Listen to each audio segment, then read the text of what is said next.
bientôt 6 ans que le mouvement UP organise des rencontres, des événements à la Bellevilloise et c'est toujours un plaisir d'être chez eux. L'accueil est extrêmement chaleureux. C'est un lieu qui est empreint d'histoire, donc j'espère que vous y prendrez autant de plaisir à y être présent que nous d'y venir quasiment tous les mois pour organiser des événements. Je m'appelle William Eland Goldsmith. J'ai le plaisir et le privilège de coordonner et de diriger les actions du mouvement UP, que beaucoup d'entre vous connaissent à travers les UP conférences. Merci d'être fidèles. Alors ce soir, c'est un événement qui va être un petit peu particulier parce que vous l'avez peut-être vu, on a fait le choix d'organiser 2 événements en un. Donc dans une vingtaine de minutes, vous allez assister à une UP conférence sur l'impact des fake news. Les UP conférences qui font partie des médias du mouvement UP, qui ont pour objectif de décrypter l'actualité, de donner à voir des solutions qui permettent d'avoir un impact positif sur la société et sur l'environnement. Mais on a également voulu illustrer et témoigner les actions de terrain que le mouvement UP peut mener, puisque à côté de ces médias, et je pense que beaucoup d'entre vous vont le découvrir ce soir, le mouvement UP s'est également doté d'une agence qui s'appelle l'Agence du mouvement UP, qui est coordonnée et dirigée par Nathan Maronneau, qui est ici. Donc si tu veux lever la main, Nathan, pour que tout le monde te voie, si jamais vous avez des questions à lui poser. On a une agence qui a une mission en fait qui est assez simple, c'est que là où nos médias décryptent et donnent à voir des enjeux sociaux et environnementaux, notre agence a pour mission de donner corps à ces engagements, à ces valeurs que nous portons à travers nos médias et de faire en sorte que des entreprises, de faire en sorte que des citoyens, de faire en sorte que des associations puissent s'approprier ces valeurs et ces messages et faire en sorte qu'elles puissent intégrer leur logiciel. Alors notre agence, elle a une activité de conseil, elle a une activité de formation, elle a également une activité et une expertise autour de la création audiovisuelle et de la création graphique, mais également elle a une expertise sur les médias. Et c'est ce qui nous réunit notamment ce soir, avec une forte volonté d'investir le terrain de l'éducation aux médias.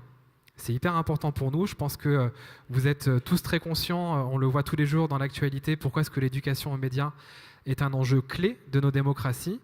Eh bien, à travers notre agence, on a fait le choix de se déplacer, d'aller sur le terrain et d'aller à la rencontre de jeunes, quasiment 800 en 2018, pour leur aider à comprendre comment est-ce que de l'information se construit, pour les aider à comprendre comment est-ce que l'information se diffuse et faire en sorte de pouvoir contribuer également à déconstruire toutes les théories du complot et donc ainsi à contribuer à lutter contre les fake news. Donc on le fait en région Île-de-France, on le fait également en région PACA, on forme des enseignants, on forme des encadrants pédagogiques, on accompagne et on avertit des jeunes et on le fait grâce notamment au talent de nos formatrices. Il y a Dania qui est là, qui va prendre la parole tout à l'heure, mais il y a également Valeria Stasi qui est dans la salle, qui donc vont à la rencontre de ces publics. Et donc ce programme d'éducation aux médias, on le fait à travers notre agence, mais on le fait à travers aussi un partenariat qui est hyper important pour nous et qui est clé avec une association qui s'appelle Artemis. Et donc je vais demander à Baptiste et donc aux différents intervenants de cette première partie de venir sur scène. Baptiste qui représente l'association Artemis, qui va vous expliquer pourquoi est-ce qu'on mène ces actions à travers notre programme Fake News Factory. Et puis moi, je vous retrouve dans une vingtaine de minutes simplement pour introduire la conférence et puis on laissera la parole à nos intervenants. Voilà, je vous laisse entre les mains de Baptiste et bonne soirée à toutes et tous.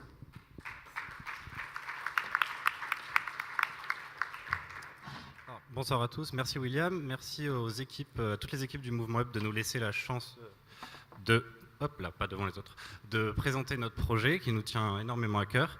Alors effectivement, moi je représente l'association Artemis. Ça marche pas le truc, hein. Ça marchera. Bon, tant pis. L'association Artemis qui fait aussi partie du groupe SOS, comme le mouvement UP. En quelques mots, c'est une association qui appartient au groupe SOS depuis 2016, qui fait de la prévention de la radicalisation. On fait ça sous différentes formes, par de la prise en charge de jeunes signalés en voie de radicalisation ou de publics sous main de justice dits radicalisés. On donne des formations sur l'ensemble du territoire français de compréhension des phénomènes du religieux et des processus de radicalisation qui ont déjà bénéficié à plus de 8000 personnes. On a un pôle recherche qui est présidé par Rachid Benzine et on a aussi tout un pôle d'action de contre-discours et d'action socio-éducative. Et c'est dans ce cadre-là qu'on a voulu se rapprocher du mouvement, de la radio du mouvement Up. On a créé un partenariat autour de ce projet qui est le projet Fake News Factory, dont on va rapidement vous parler aujourd'hui. C'est un partenariat qui est né à l'été 2018 grâce à des personnes qui sont aujourd'hui dans la salle et qu'on tient à remercier. Il y a Marie Naviguier, il y a François Mérès qui sont ici, qui nous ont permis de lancer ce beau projet. Et donc le Fake News Factory, c'est un partenariat qui nous permet de réunir les expertises et l'expérience de l'éducation aux médias du mouvement Up et l'expertise et la compréhension des processus de radicalisation chez les jeunes à travers le numérique notamment et à travers les médias d'Artemis. On a créé ce programme sous forme d'atelier et on est venu là aujourd'hui pour vous expliquer, pour vous présenter une première année de ces ateliers Fake News Factory qui est une année plutôt réussie. Vous avez quelques chiffres derrière moi, donc on a touché en un peu moins d'une année scolaire plus de 350 jeunes, plus de 60 encadrants pédagogiques, dans 4 départements d'Île-de-France et dans des structures très variées, du scolaire, du non-scolaire, des lycées, des collèges, des missions locales, des associations, des centres socioculturels. Il doit y avoir d'autres choses qui sont accessoirement une école de la deuxième chance. Et cette année très réussie nous permet d'envisager des perspectives pour les années à venir qui nous stimulent énormément. On va notamment, sur la base de l'expérience de nos formateurs et de nos ateliers, créer un livret pédagogique que Steven vous présentera après. Et on a tenu à ce que ce soit nos formateurs, les personnes sur le terrain qui fassent ce livret afin de réussir à transmettre notre expérience. Encore une fois, Steven en dira quelques mots après. Et on va aussi créer, à partir de septembre 2019, une formation à destination des encadrants pédagogiques uniquement, sur les questions de contre-discours réseaux sociaux, pour que les encadrants pédagogiques réalisent qu'eux aussi, ils ont un rôle à jouer, ils peuvent être acteurs d'une nouvelle façon de consommer l'information et d'avertir les jeunes des dangers de la manipulation de l'information, notamment à travers les théories conspirationnistes et certaines propagandes extrémistes violentes. Et ce sont les belles perspectives qu'on a pour l'an prochain. Normalement, il y a une slide là-dessus, mais on verra après. Bref. Et donc le but aujourd'hui, c'est d'être notre intervention, c'est d'être assez bref et d'ouvrir un peu les discussions de la conférence après. Donc pour cela, il y a Dania qui va vous présenter ce que c'est un atelier Fake News Factory, concrètement, comment on a pensé ça et comment ça se met en place devant les jeunes et devant leurs encadrants. Steven vous présentera du coup les objectifs et la construction de notre livret pédagogique à venir. Et on a la chance aujourd'hui d'avoir un bénéficiaire de nos ateliers qui va pouvoir témoigner, donc Alma qui est là, qui va pouvoir témoigner et nous dire si c'était bien ou si c'était pas bien. On a un peu peur et on verra bien. Donc je vais sans plus attendre donner la parole à Dania qui va vous expliquer comment fonctionne Fake News Factory. Merci Baptiste. Pas d'applaudissements, comme vous voulez. Et si, des applaudissements. Est-ce que ça fonctionne ? Merci Baptiste, bonsoir à toutes et à tous. Donc en effet, avec mes collègues donc Valéria et Steven, on est chargé donc d'animer les ateliers Fake News Factory sur le terrain. Alors concrètement, Fake News Factory, c'est un programme d'éducation aux médias et à l'information. Donc nous, en tant que formateurs, on a des objectifs. Et nos objectifs concrètement, c'est de donner aux jeunes des outils concrets pour qu'ils puissent chercher de manière rigoureuse les informations sur Internet.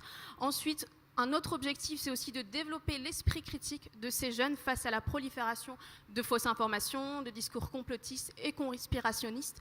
Et ensuite, pousser, favoriser à ce que ces jeunes aient des pratiques médiatiques diversifiées, citoyennes et démocratiques. D'ailleurs, le point de départ de chacune de nos interventions, peu importe la structure, peu importe le public, ce sont les pratiques médiatiques et numériques de ces jeunes. On leur explique concrètement que même sur Insta, même sur Snapchat, même sur Facebook, on peut trouver de l'information, du contenu médiatique. Donc si on trouve de l'information, on trouve aussi malheureusement des infox. Alors concrètement, le déroulé d'un atelier, ça commence par une partie théorique. Donc avec les jeunes, on discute de leurs pratiques médiatiques. Ensuite, on enchaîne sur une partie de définition.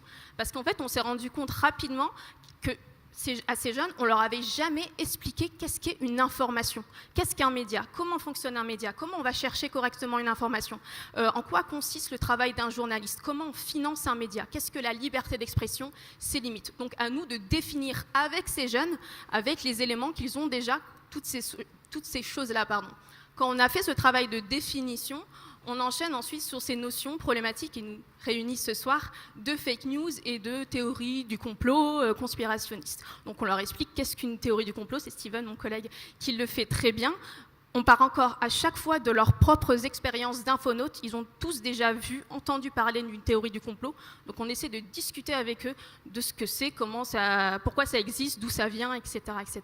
Donc quand on a défini ces choses-là, on peut passer à la partie théorique, donc la partie factory de Fake News Factory, et la partie pratique, c'est la création d'un contenu médiatique, d'une émission de radio, d'un podcast. Donc nos jeunes, en fait, ils se mettent dans la peau de journalistes, d'apprentis journalistes, donc ils vont appliquer eux-mêmes toute la démarche journalistique qu'on leur a expliquée, comment on cherche une info, comment on vérifie ses sources, comment on vérifie la fiabilité d'un site internet, la fiabilité d'un article, comment on vérifie si une photo n'est pas manipulée, truquée, une vidéo. Donc ça, à eux ils ont les clés en main pour pouvoir vérifier toutes ces choses-là.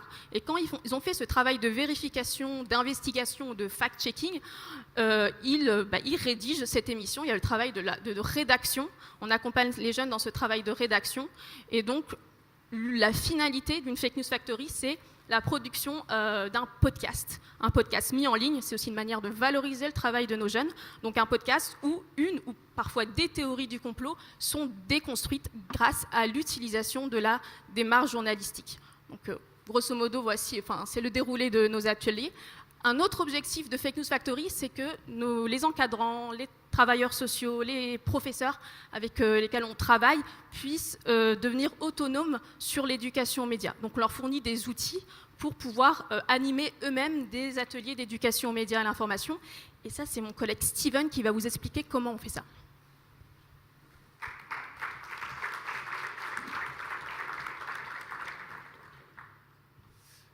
Tout à fait. Merci Dania. Du coup, bonsoir tout le monde. Donc je m'appelle Steven, je suis aussi formateur comme Dania vous l'a dit. Moi je vais essayer de vous parler rapidement du livret pédagogique qu'on met en place encore actuellement, qui est bientôt finalisé, mais qui est toujours en cours de construction, de finalisation. Ce livret pédagogique, en fait, c'est un document qu'on va fournir pendant le déroulé des ateliers. Donc on va fournir aux encadrants pédagogiques, aux professionnels du domaine socio-éducatif, professeurs, éducateurs, animateurs, Dania vous l'a dit. C'est un document qui va être fourni à ces personnes-là de manière à ce qu'elles puissent s'emparer des thématiques, se les réapproprier. Donc on va leur transmettre les outils que nous on met en place pendant les ateliers. Je vais vous les détailler dans un instant.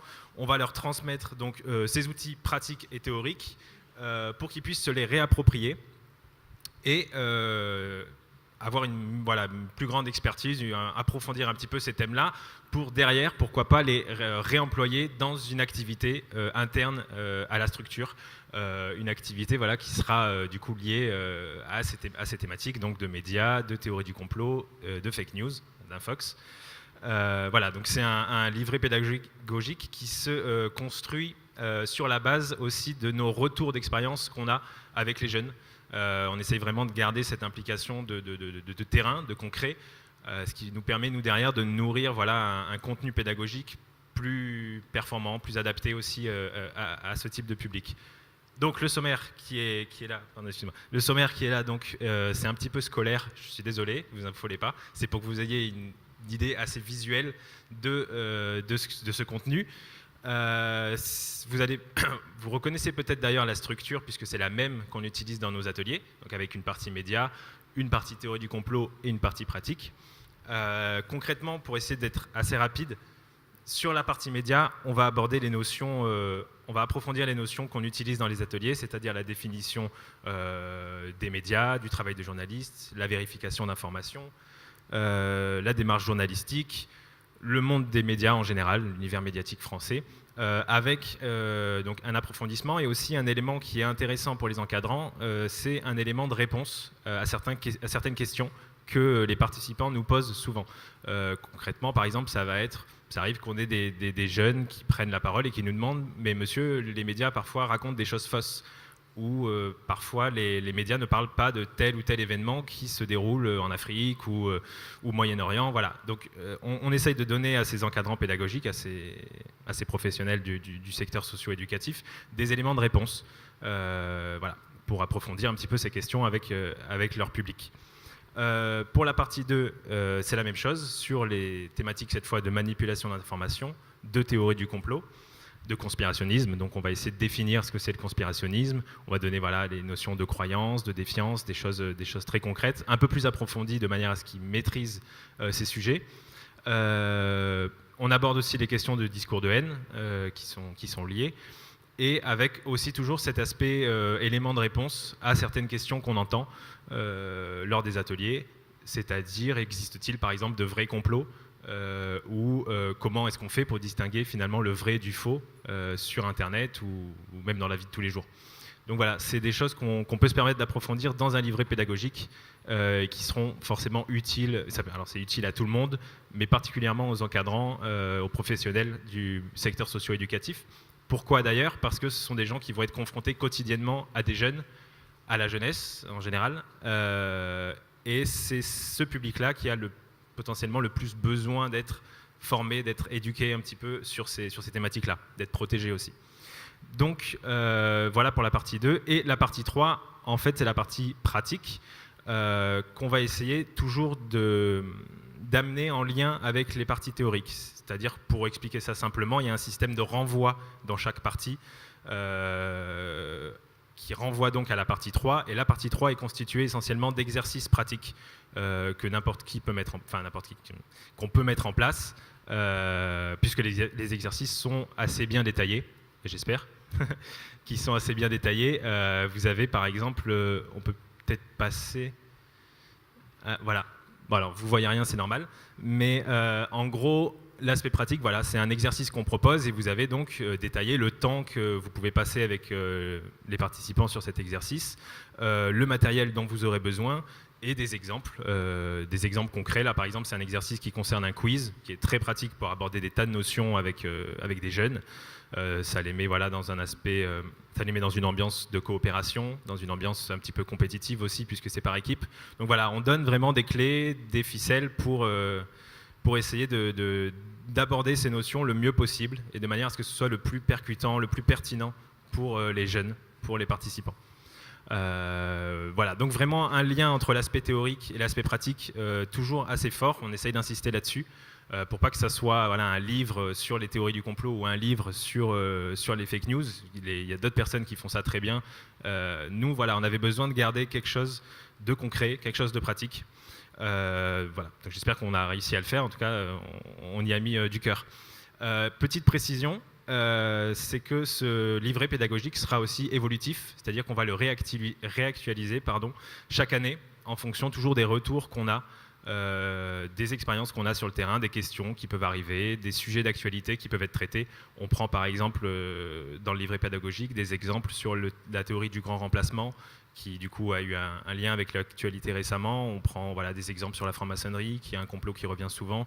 On prend des exemples sur les rumeurs d'enlèvement d'enfants, qui a eu récemment aussi. Voilà, donc des choses très concrètes et très ancrées dans l'actualité. Et cette notion du coup de terrain, de retour d'expérience, on va aussi essayer du coup de la pratiquer ce soir, puisqu'on a la chance d'avoir Alma avec nous, qui est donc un bénéficiaire des ateliers, qui du coup va nous dire rapidement ce qu'il en a pensé. Merci. Donc, du coup, est-ce que tu pourrais rapidement te présenter, s'il te plaît? Bien oui, tout à fait. Alors moi, c'est Alma. Je viens de Sevran-Rougemont. C'est assez éloigné de Paris. C'est une cité HLM, en fait. Et j'ai rencontré Steven et Dania lors de l'atelier parce que j'ai été soumis aux ateliers de la garantie jeune, donc il faisait partie de ça. Et voilà. Garantie jeune, c'est dans quelle structure une garantie? La garantie jeune, on la trouve que dans la mission locale, en fait. Du coup, voilà. Mission locale de Sevran. C'est ça. Du coup, comment tu as vécu les ateliers, comment qu'est-ce que tu en as retenu, qu'est-ce que tu en as pensé. Alma n'est pas payé, hein, je vous rassure. C'est vraiment, J'aimerais bien. On verra après. Du coup, non, sincèrement, honnêtement, qu'est-ce que tu as pensé du coup des ateliers Bon, notre action? déjà, pour commencer, je fais partie des jeunes qui ne croyaient pas aux journalistes. Hein. Pour moi, c'était des mensonges racontés en boucle. Ils avaient besoin de buzz. Je suis désolé pour ça, mais voilà quoi. Et les ateliers nous ont permis de nous mettre dans la peau de ceux en qui on ne croyait pas. Et c'était assez difficile au départ parce qu'on n'avait pas cette capacité à traiter les informations comme eux le traitaient.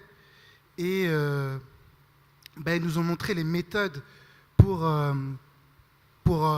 découvrir ce qu'est une intox, comment ils font pour manipuler l'image rien qu'avec un cadrage ou un article volé pour juste créer une fausse information à sensation, quoi. Et grâce à l'atelier, on a pu quand même on a pu quand même découvrir comment ne pas tomber dans le piège grâce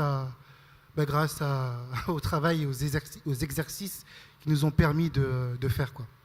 Et Alma, est-ce que Fake News Factory a changé ta manière de t'informer au quotidien? Ah oui, oui, bien sûr. Sur Facebook, par exemple, grâce aux méthodes, trouver 3 sources, qui est l'auteur, découvrir quand l'article a été posté et sur quel site, ça change beaucoup la vision qu'on a sur l'information en question, quoi, ce qu'on n'avait pas avant. Du coup, maintenant, on est mieux armé qu'à l'époque. Merci. Et est-ce que du coup tu as eu l'occasion d'aborder ces sujets avec ton entourage, par exemple avec tes amis, ta famille? Est-ce que du coup tu te sens plus à l'aise pour peut-être donner des conseils à des amis ou pas? À une époque, c'est vrai que lorsque un pote arrivait à la maison et me montrait une vidéo assez impressionnante, on se dit ouais, putain, c'est vraiment cool, quoi. Et maintenant, là, je lui dis, mais t'es parti vérifier tes sources quand même? Et du coup, voilà, maintenant, je leur montre, mais de manière naturelle, comment voir ce qui est vrai ou faux, quoi. Mais je ne veux pas non plus militer pour dire ce qui est, voilà, des méthodes à suivre, quoi. Merci beaucoup, Alma. Merci.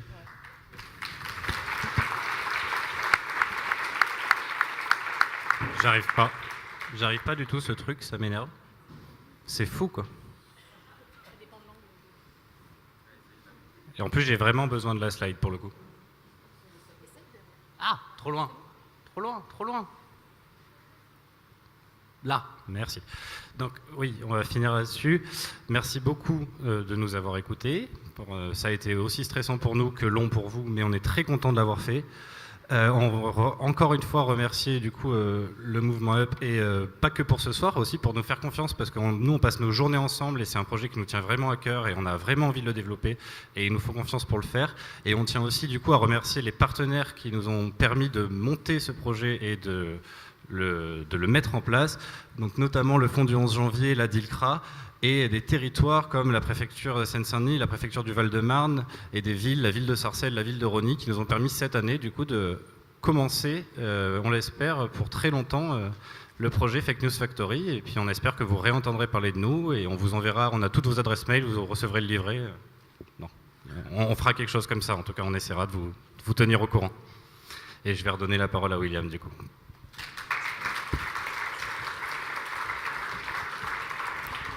Merci à vous 4.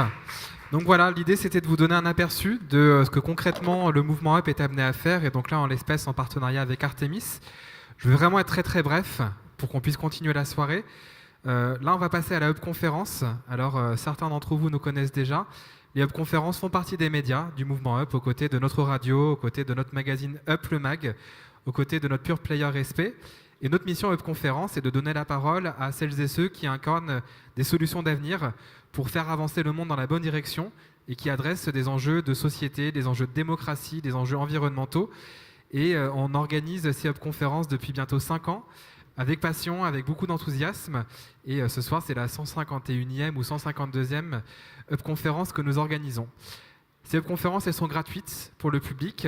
C'est grâce au soutien de nos partenaires, à savoir le Crédit Coopératif. Donc j'ai aperçu Laurence notamment qui est là ce soir, qui nous soutient depuis le début, mais également Accenture, Bouygues Immobilier, la Ville de Paris et Aviva. Et on est très heureux de vous retrouver ce soir encore et puis jusqu'à la fin de l'année scolaire autour des webconférences. Voilà. Je ne suis pas plus long, je vais proposer à Khalid qui du coup nous fait l'amitié d'animer cette webconférence ce soir. Je te propose de venir sur scène, de nous présenter le sujet et puis excellente soirée encore une fois à toutes et tous.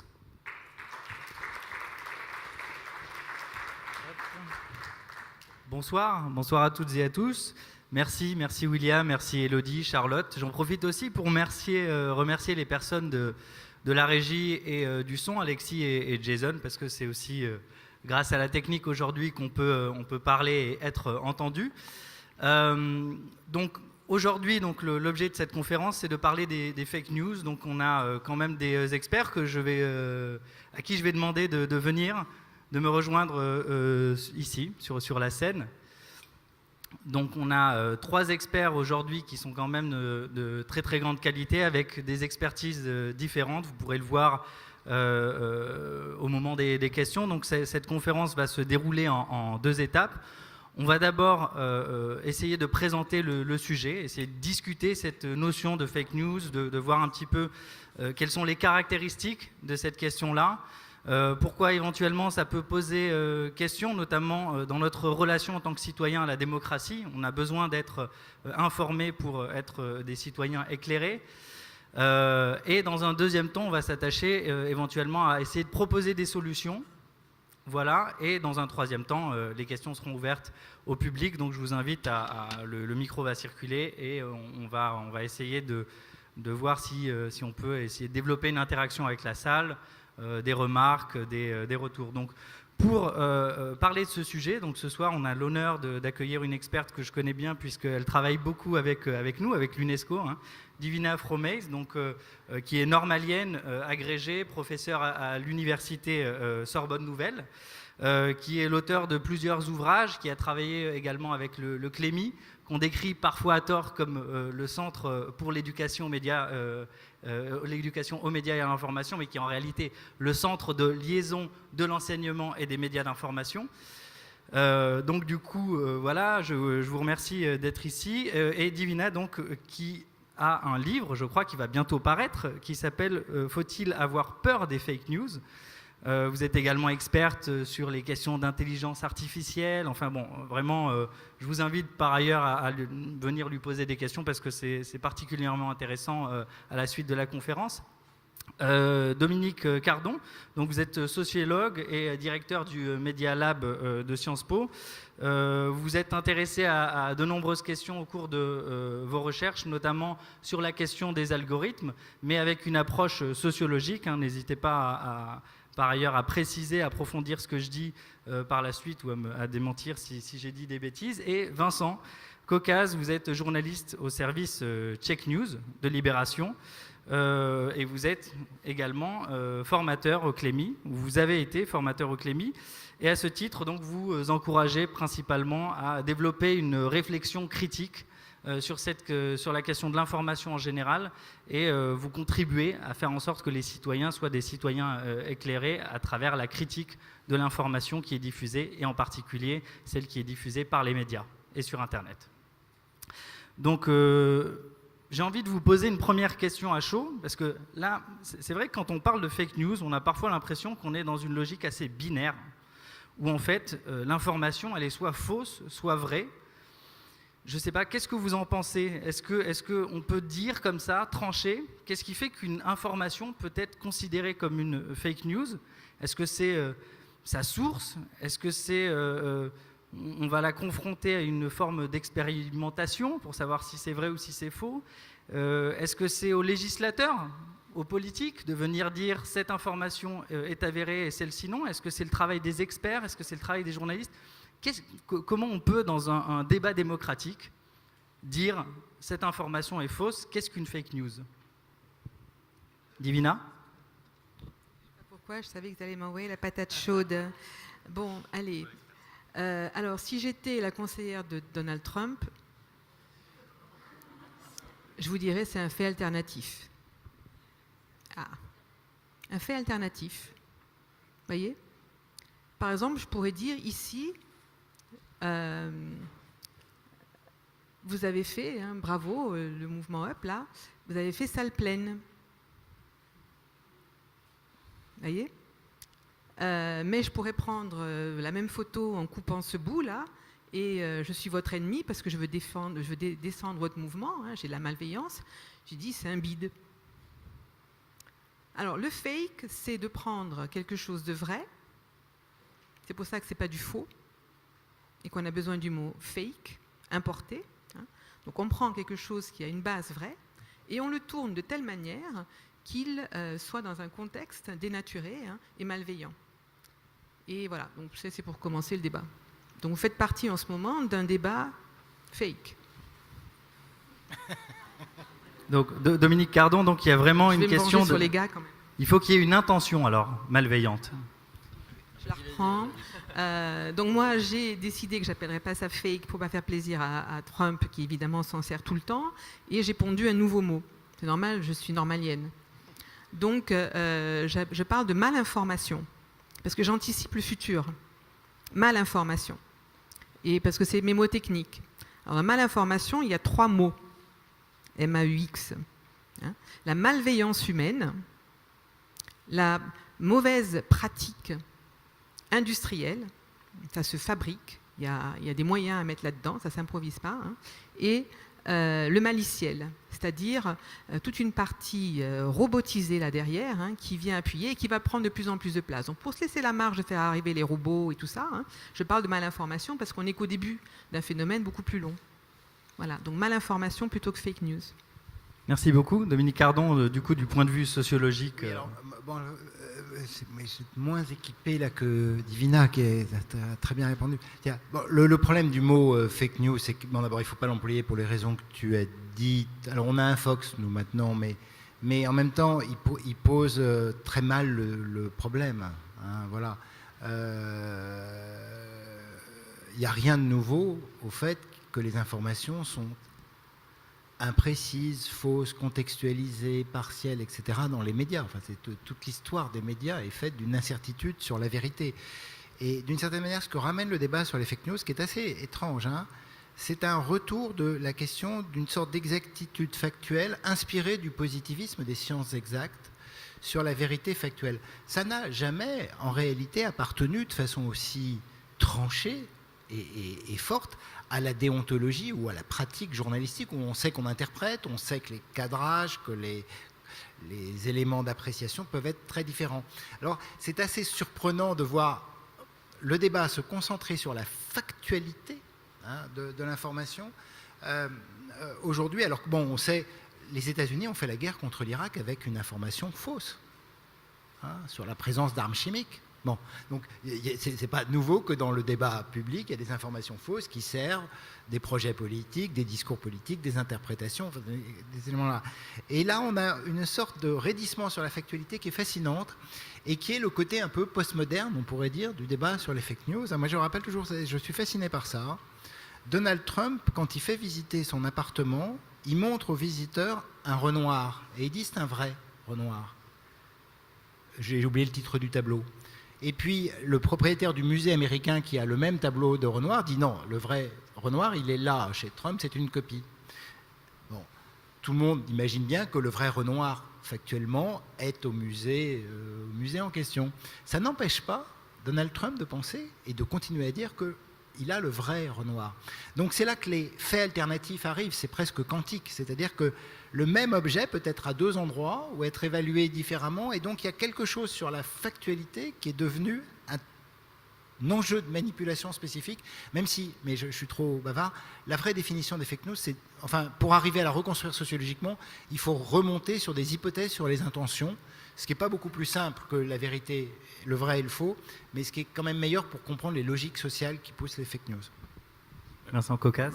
Tu as dit le mot importé, et je pense qu'une partie du problème en fait vient de là, c'est qu'on a importé le concept de fake news qui a été popularisé, un peu théorisé pendant la campagne américaine de Donald Trump pour désigner quelque chose d'assez précis, c'est-à-dire des faux sites d'information qui se sont créés pendant la campagne pour diffuser massivement des informations, voilà, des mauvaises informations, des informations fausses. Enfin, voilà, on va continuer à débattre de comment les appeler, dans un but de manipulation politique, mais surtout d'ailleurs dans un but économique, avec des fermes de production de contenu à l'étranger, etc.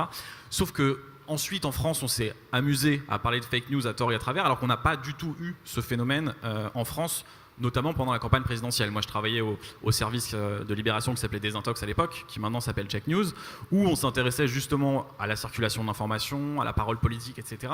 Et il n'y a pas eu du tout ce phénomène de sites, de faux sites qui ressembleraient à des sites de presse et qui avaient pour but de diffuser massivement des fausses informations sur la campagne. Et les fausses informations ou les informations mal cadrées, etc., venaient en fait des politiques eux-mêmes.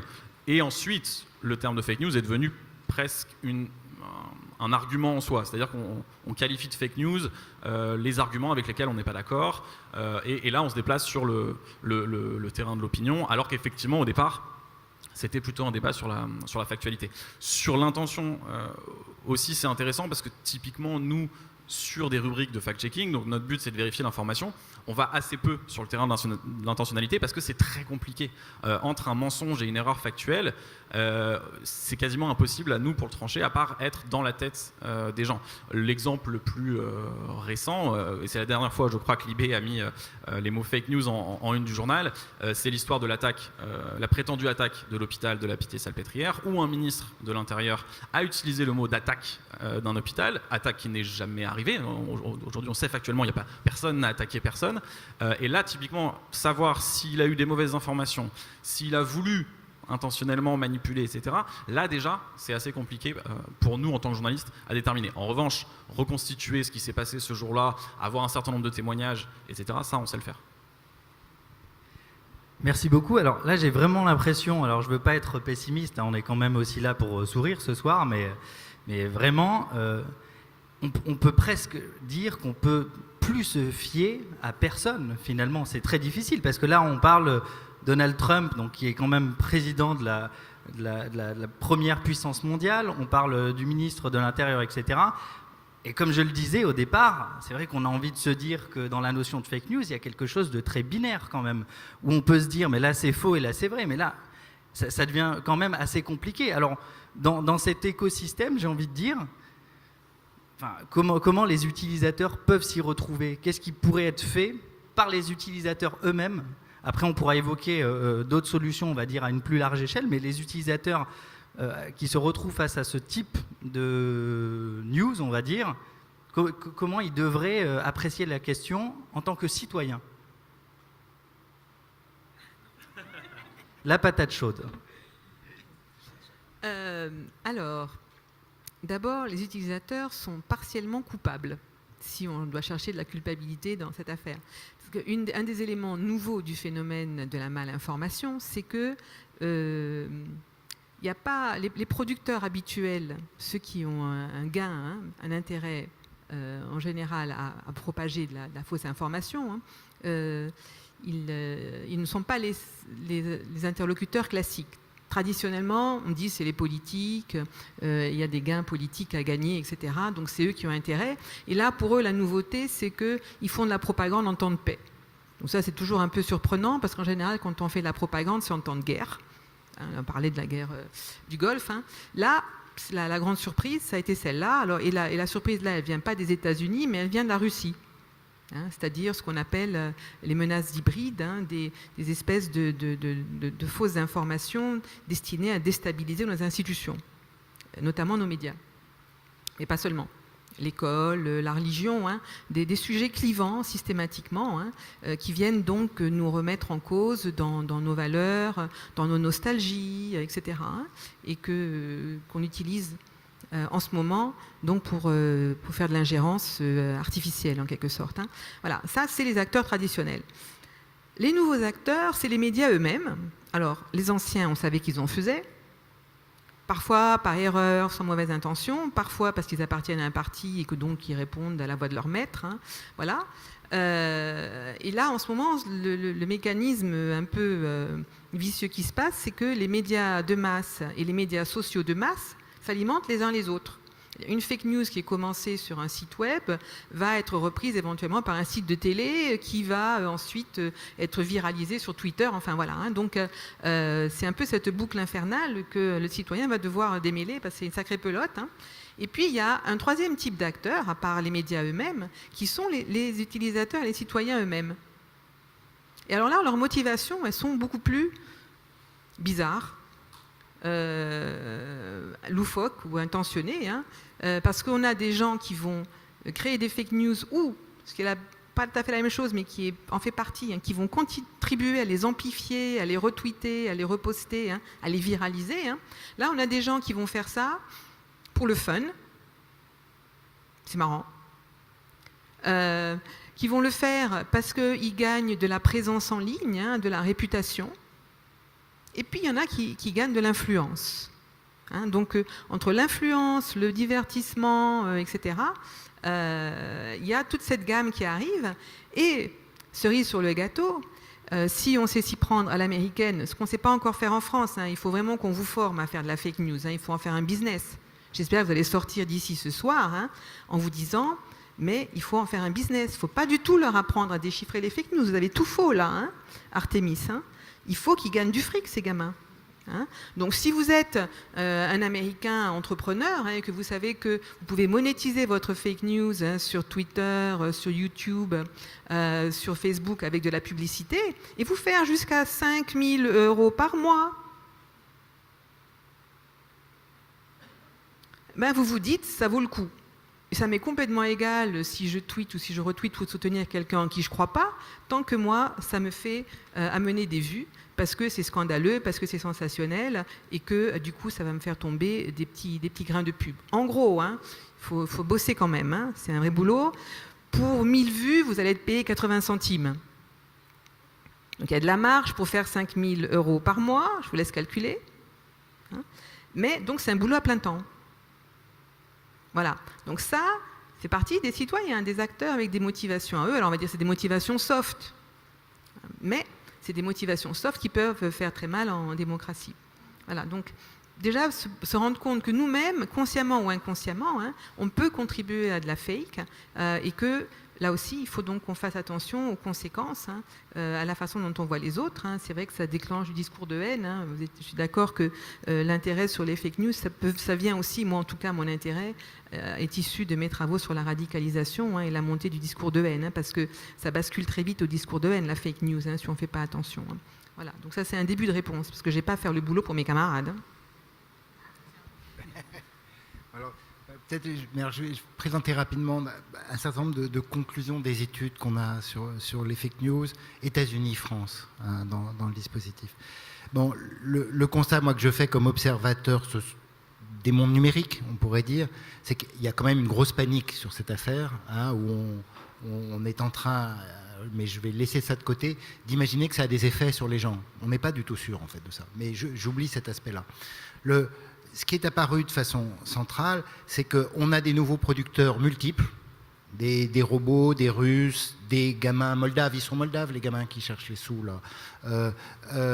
Et puis, des opérations idéologiques d'officines politiques qui ont des intentions très très claires et très précises, qui sont évidemment celles qui intriguent le plus et qui ont intrigué dans le contexte américain. Ce que montrent les études dans le contexte américain, c'est que ce n'est pas parce que des petits sites web ou des petits comptes Twitter ou même des petites des comptes à 30 000, c'est rien.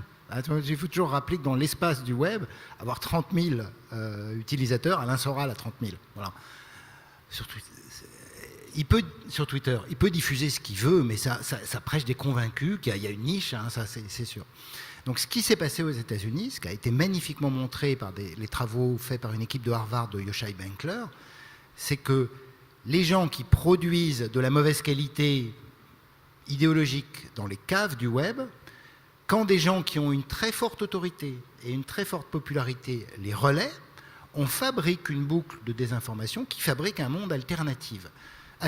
Aux États-Unis, l'espace médiatique, et là je dis médiatique, ce n'est pas les caves du web, les officines, les idéologues, c'est déchiré en deux, Et il s'est déchiré de façon très surprenante. Des anciens médias de centre-droit républicains sont aujourd'hui proches du New York Times et du Huffington Post, qui sont plutôt des médias de gauche aux États-Unis. Le Wall Street Journal ou le Washington Post sont presque des journaux de centre-gauche aujourd'hui. Parce qu'à droite, il y a 2 médias qui ont pris le pouvoir avec Donald Trump, c'est Breitbart et Fox News. Fox News, c'est 30 à 40% des téléspectateurs américains. Donc c'est comme si TF1, tout d'un coup, était devenu diffuseur d'informations fausses. Tous les autres médias de l'espace lui disent mais non, c'est faux. Le Renoir, il est dans le musée, il n'est pas dans l'appartement de Donald Trump. Fox, il est dans l'appartement de Donald Trump. Donc on a, à l'intérieur de l'espace professionnel des journalistes, des règles de déontologie, de vigilance mutuelle, de critique des sources, on a en fait 2 mondes qui sont créés et qui se sont complètement polarisés et séparés et qui a permis à Donald Trump d'avoir avec lui des instruments médiatiques extrêmement forts pour soutenir sa candidature. Alors je fais cette présentation pour dire on n'a pas ça, tu le rappelais, on n'a pas du tout ça en France. Le Figaro n'est pas en train de dire des informations qui sont démenties par Le Monde et Le Monde par Le Figaro. On a même plutôt une sorte de trop grande connivence entre les grands médias centraux qui fait que du coup mais qui est une connivence qui est aussi assise sur les valeurs professionnelles du journaliste, de vérification des sources et de la, je vais le dire, pour flatter, mais de la relative qualité du travail journalistique en France sur ces questions, qui fait que les gens qui veulent faire de la manipulation idéologique vont, et on le voit un tout petit peu, je suis très prudent là-dessus, vont plutôt, au lieu de couper verticalement en polarisant l'espace, ils vont le couper, le déconnecter, en utilisant des espaces très particuliers du monde numérique à très forte viralité, qui sont le seul vrai problème sur les fake news, c'est pas Twitter le problème, hein, ça c'est sûr, que sont Facebook, WhatsApp et ces espaces-là. C'est de la petite conversation, on est entre nous, les contraintes de publicité ne sont pas très très fortes, il y a une blague qui fait rire, on ne sait pas si c'est vrai, si c'est faux, mais en tout cas l'information elle est bien provocante, elle est bien trash, elle est bien je sais pas quoi, et mise dans cet espace, elle peut favoriser des cercles de diffusion. Ils sont, en France, pas forts sur la politique et l'idéologie, ils sont très forts sur la santé, sur les questions anti-vaccins, etc. Et puis c'est vrai, mais je le dis avec prudence, que le mouvement des Gilets jaunes, il s'est constitué contre les médias du haut, du centre, trop connivants, contre BFM, mais aussi contre l'establishment des médias. Et il a fabriqué dans l'espace conversationnel de Facebook une sorte d'automédia dans lequel il y a eu au début des fake news. Après, quand on regarde de près, en fait, il y a aussi, ça dépend des groupes de Gilets jaunes, mais une sorte d'autocontrôle, etc. Mais c'est vrai que Russia Today et Sputnik, pour parler des Russes, par exemple, a une beaucoup plus grande popularité dans Facebook Gilets jaunes qu'il ne l'a dans l'espace public traditionnel. Oui, Vincent ? Ouais, mais là aussi, sur les médias russes, c'est intéressant parce que je pense que là aussi, le terme de fake news a faussé un peu le débat parce que typiquement, le top 3, enfin, on va dire En Marche, à la fin de la campagne, disait les médias russes, pendant la campagne française, ont diffusé massivement des fake news. Et donc, nous, on s'est amusé avec ma rubrique à dire, ok, quelle fake news ? Et ils avaient du mal, en fait, à trouver des exemples. C'est-à-dire, le seul exemple qu'ils avaient, grosso modo, c'était un exemple, et en fait, c'était un politicien français qui était interviewé par Sputnik. Et Russia Today, globalement, ne diffuse pas vraiment de fake news au sens information construite de toutes pièces. En revanche, ils vont mettre la focale sur les sujets clivants, c'est ce que tu disais je crois, sur les gilets jaunes avec une couverture très particulière, très partielle, mais on n'est pas dans le domaine de la fake news, encore une fois à l'américaine, où fake news va dire qu'un tableau qui est faux est un vrai. C'est plus subtil que ça, et donc en combattant entre guillemets les fake news des Russes en France, je pense qu'on se trompe de combat, et le combat, il est beaucoup plus sur des questions assez basiques de qu'est-ce que c'est qu'une ligne éditoriale, qu'est-ce que c'est que la hiérarchie de l'information, qu'est-ce que c'est que... Enfin, voilà, juste du décryptage des médias que Artemis fait en éducation aux médias et à l'information. Et effectivement, pour revenir sur ce que tu disais, la division horizontale, je trouve que typiquement la santé, c'est un sujet qui est assez impressionnant parce que sur Facebook, nous, on constate tous les jours qu'il y a vraiment des contenus... Alors là, la malinformation, je trouve que le terme est vraiment à propos parce que c'est pareil que la malbouffe. C'est vraiment le McDonald's de l'information, où des contenus mais vraiment de très mauvaise qualité, du genre manger 3 fois du citron vous guérira du cancer, sont partagés des millions de fois et ont des audiences qui dépassent celles que peuvent avoir TF1 sur un JT. Là, c'est massif, là, c'est colossal, et là, on constate une problématique qui s'apparente à la fake news, parce qu'effectivement là ça ne se base sur rien et c'est fait uniquement dans le but de générer du clic et donc de l'argent. C'est pour l'anecdote. Ça se base pas sur rien parce que tous ces articles de fake news santé commencent par, j'adore cette phrase, selon une étude d'une université américaine, puis ils mettent toujours un lien vers l'université. On n'a jamais l'étude, mais on a la page de l'université. Je signale qu'il vient de faire une fake news tout à l'heure, et vous pouvez tout à fait falsifier, Dominique. Il a bien dit que TF1, c'est Fox. On est bien d'accord. Vous voyez, vous enlevez un tout petit mot, là, comme si TF1, et vous avez une fake de qualité. Essayez. Un petit montage, mais indécelable parce que c'est dans du numérique et que la partie robotisation fait ça. Donc vous prenez une figure connue, genre lui, et puis vous lui faites dire le contraire de ce qu'il a dit. Ça fait mal. Du coup, j'ai quand même une petite question pour revenir au profil des utilisateurs, parce que là, il y a quand même beaucoup d'éléments. Est-ce qu'on a des statistiques sur les profils d'utilisateurs qui sont, on va dire, réceptifs à ces fake news, comme on les appelle, et est-ce qu'il y a des surprises dans ces statistiques-là? Parce que parfois, on pense que ce sont surtout les gens qui sont très jeunes et qui ne sont pas du tout formés, etc. Est-ce qu'on a des surprises, justement, sur ces profils, on va dire? C'est vraiment la question centrale pour la recherche aujourd'hui. C'est qu'en fait, on n'en sait pas grand-chose. Il faut vraiment être très très modeste sur ces questions. Mais je voudrais dire là, de façon un peu caricaturale, donc trop affirmative quand même, on n'en sait pas grand-chose, mais c'est précisément parce qu'on ne sait pas que tous les préjugés, présupposés sociaux, on les enferme dans cette idée. Et donc moi j'ai beaucoup de doutes sur ces questions. Le premier doute, c'est d'abord, il y a une forme de paternalisme incroyable dans le discours sur les fake news pour dire moi ça va, je suis distant, je suis critique, je vérifie les sources, mais les autres, vous vous rendez compte. Et alors les autres, c'est qui ? C'est les enfants, c'est les classes populaires, c'est les faibles d'esprit, c'est les crédules, c'est ceux qui pensent que la Terre est plate, c'est les idiots. Et les psychologues ne nous aident pas dans cette affaire, parce que les psychologues viennent dire oui, ils ont des biais cognitifs, ils sont moins diplômés, etc. Donc on a quand même une sorte de fabrication d'un public de crédules. Bon, je caricature, mais il y a quelque chose comme ça. Quand on regarde de plus près, ce qu'on sait un petit peu, c'est d'abord que les informations, une information unitaire, n'a quasiment aucun effet sur personne. Voilà. C'est une somme d'informations qui s'associe à des représentations de l'utilisateur dans un contexte varié qui fabrique un agenda dans lequel effectivement peut-être qu'on peut réorienter des représentations des gens. Mais les effets sont sûrement pas aussi forts qu'on ne l'imagine.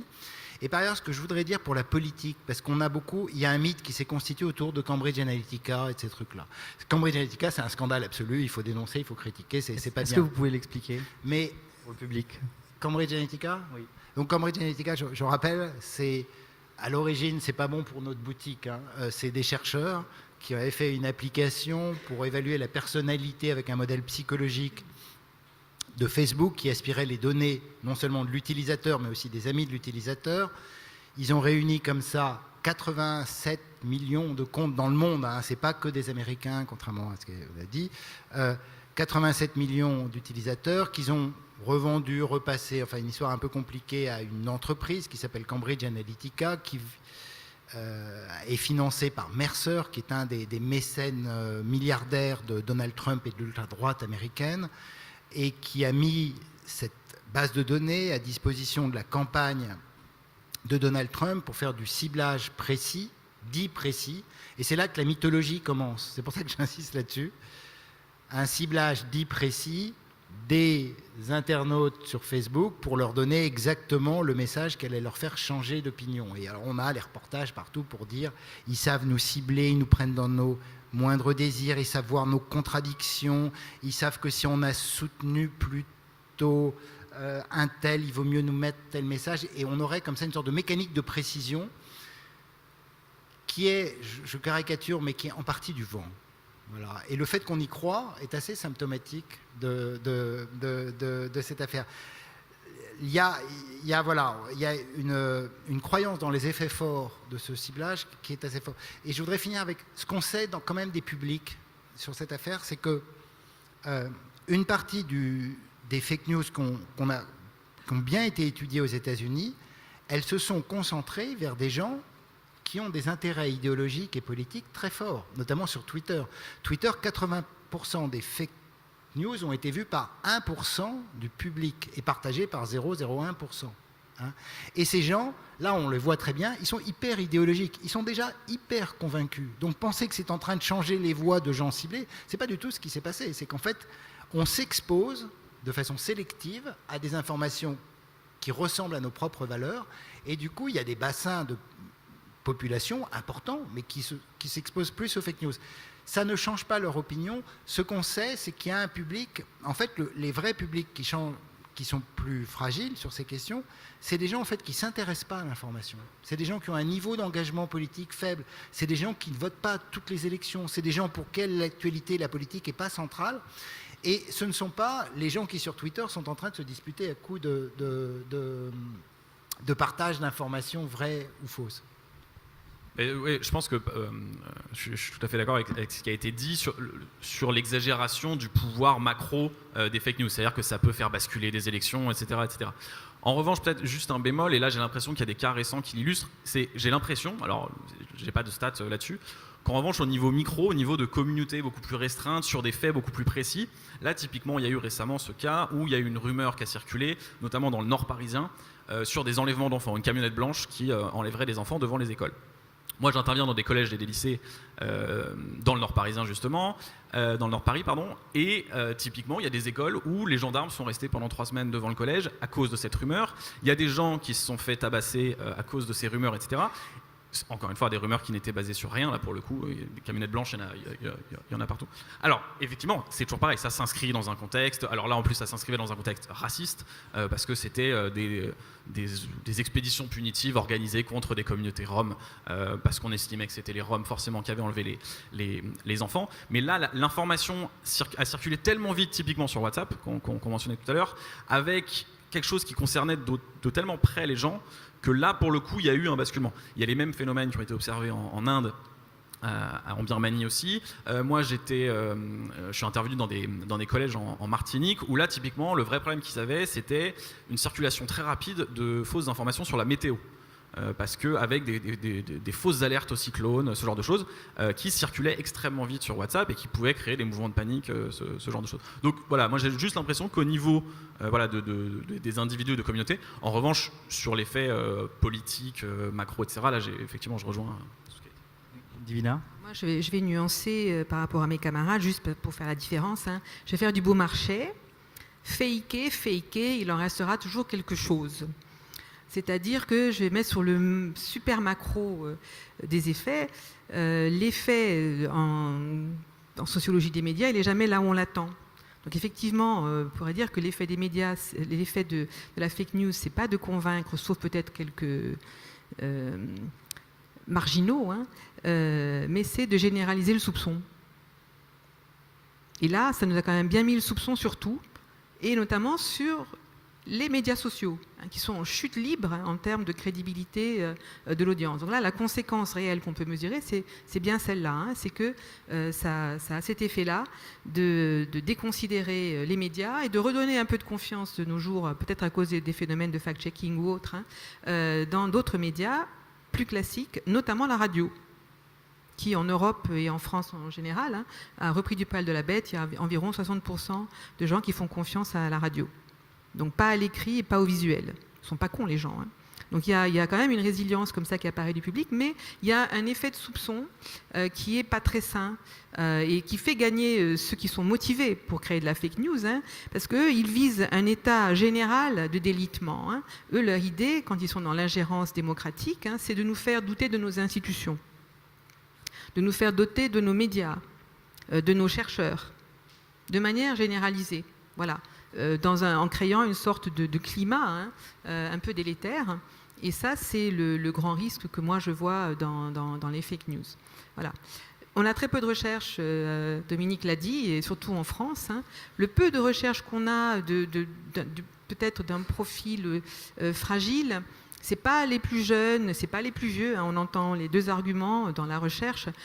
Typiquement, on est nous, on controverse, hein, on ne fait pas de la fake en recherche, hein, mais on n'est pas d'accord hein, sur la façon dont on calcule, on évalue, mais on dit pourquoi on n'est pas d'accord, on donne nos protocoles de recherche. Hein. Ce qui semble se confirmer un peu, je ne sais pas si c'est ce que tu as trouvé toi aussi, c'est que ça affecte les gens les moins éduqués. En France, il y a eu une petite enquête qui a été faite là-dessus par la DGMIC et aux États-Unis aussi. Hein, quand on pose la question de niveau d'éducation, ça affecte les gens qui ont le moins de diplômes, etc. Donc voilà, donc c'est un peu ce qu'on peut se dire. Alors, pour moi, la fake news, c'est une super aubaine. C'est une très bonne nouvelle. Parce que c'est une panique médiatique. Je vais vous dire le fond de ma pensée. Et les paniques médiatiques, c'est bon. C'est bon, pas pour la raison qu'on croit, pas parce que ça fout la panique, hein, mais parce que ça fait sortir un débat qu'on n'arrivait pas à faire sortir. À nouveau, l'effet, il est déplacé. Le débat qu'on n'arrivait pas à faire sortir, c'est que les médias sociaux étaient en train de prendre la place des médias traditionnels et de constituer notre espace public commun. Et on n'arrivait pas à se le dire, ça. Que c'était devenu ça, les médias sociaux, notre agora. Et que du coup, si on va empoisonner et rendre toxique notre agora, ça rend toxique notre démocratie. On n'arrive plus à se faire confiance, etc. etc. Ça, on n'arrivait pas à se le dire. Et donc, il nous fallait une mini-cata. Une fake news, c'est une mini-cata. C'est une petite catastrophe, mais effectivement, comme il n'y a pas beaucoup d'impact, par contre, ça fait parler, ça fait beaucoup réagir les médias classiques. Ils se remettent en cause. Ça fait beaucoup réagir les hommes et les femmes politiques. Ils se remettent en cause. Et ça, c'est ce dont on avait besoin. Et une panique médiatique, quand elle s'arrête, elle ne nous laisse pas dans le statu quo d'avant. Elle nous a fait bouger dans le débat public. Elle nous a fait évoluer sur Facebook, on accepte ou on n'accepte pas. On légifère ou on ne légifère pas. On remet de l'état de droit ou pas. On remet des valeurs humaines ou pas. Parce que ça, il n'y avait rien avant. Hein. Et ce qu'on voit arriver, alors on apprécie ou on n'apprécie pas, hein, des lois, etc. Moi, je me suis opposée à la loi, mais bon. Ça a fait renaître un discours sur l'utilité du journalisme. Le vrai, le bon, celui qui vérifie ses faits, etc.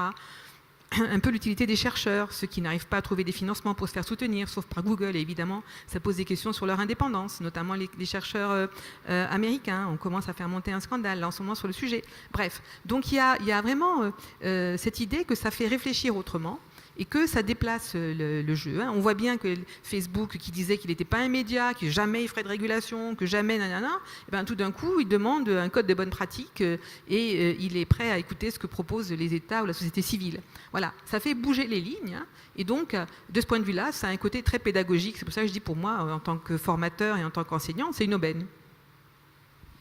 Merci beaucoup. Est-ce que justement, dans le prolongement de ce que vous venez de dire, finalement, l'état de droit, le débat dans un état de droit, ça passe par deux choses, la capacité de démontrer ce qu'on dit, et puis pour le récepteur du message éventuellement, la capacité d'avoir une pensée critique par rapport à ce qui est dit. Est-ce que finalement, cette crise qu'on est en train de traverser n'est pas en train justement de faire prendre conscience qu'il faut justement renforcer en gros les capacités des personnes, des citoyennes et des citoyens, à justement pouvoir maintenant démontrer ce qu'elles disent et pour aussi développer une pensée critique par rapport à ce qui est dit.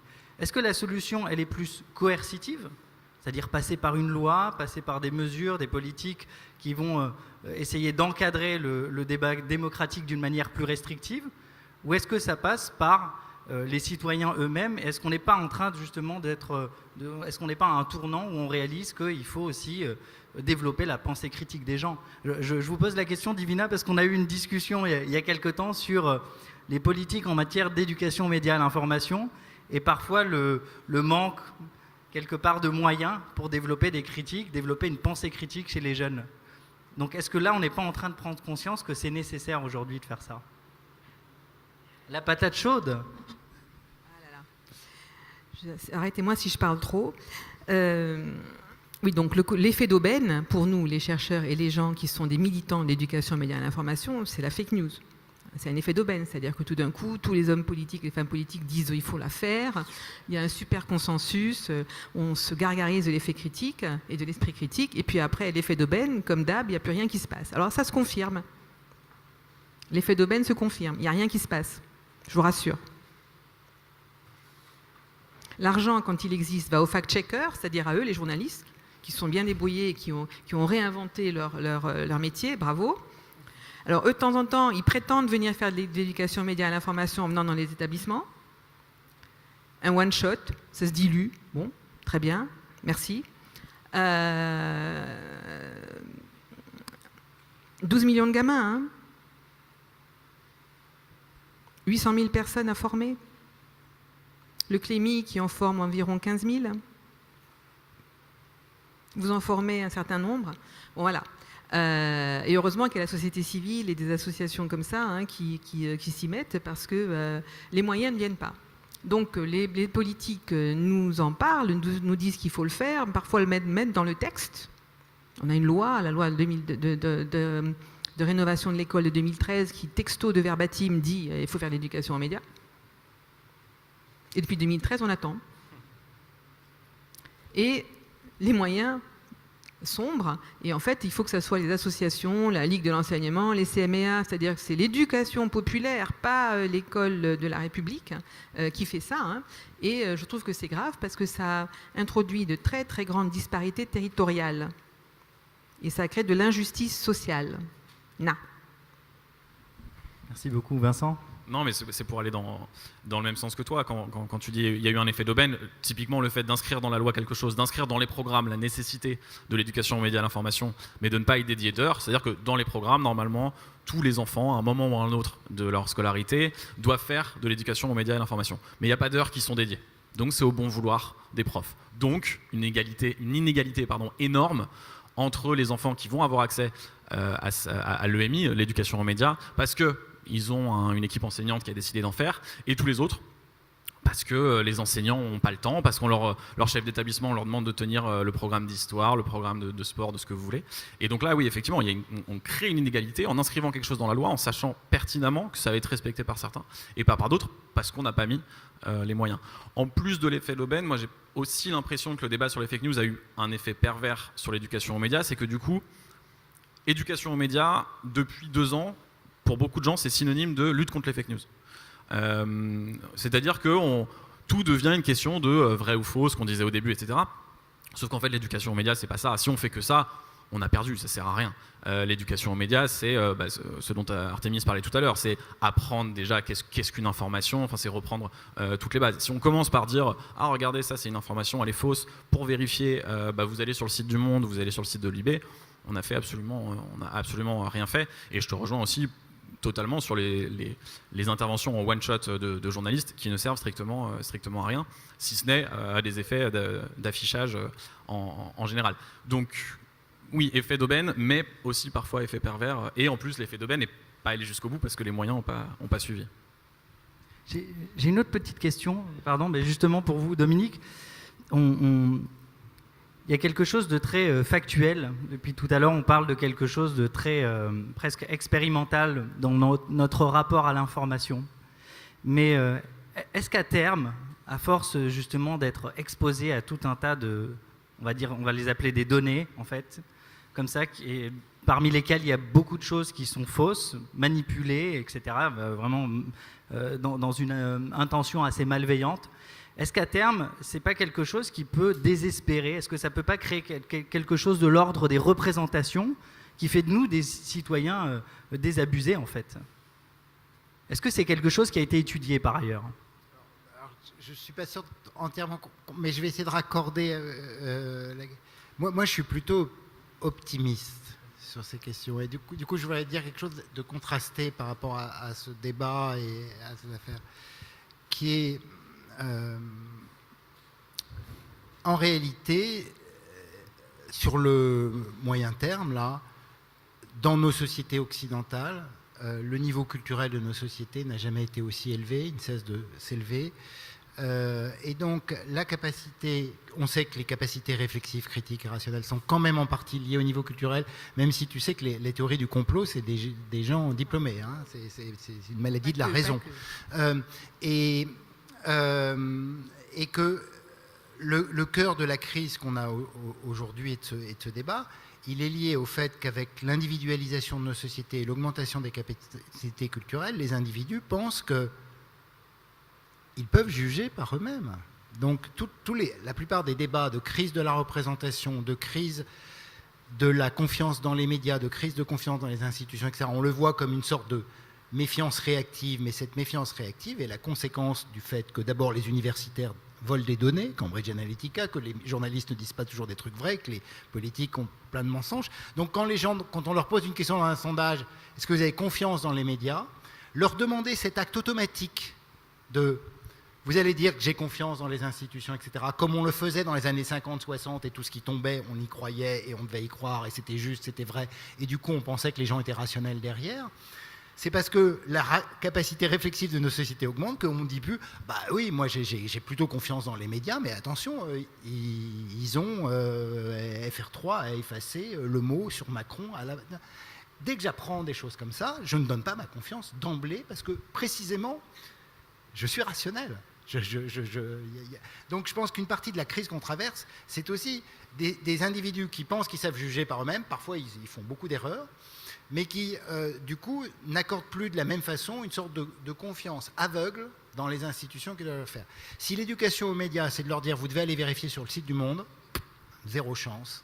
Et franchement, c'est pas ça, l'éducation aux médias. Alors moi, j'ai une autre hypothèse, qui est importante, qui est de dire le débat vrai-faux, les gens mettent en place des procédures de rationalité pratique, majoritairement.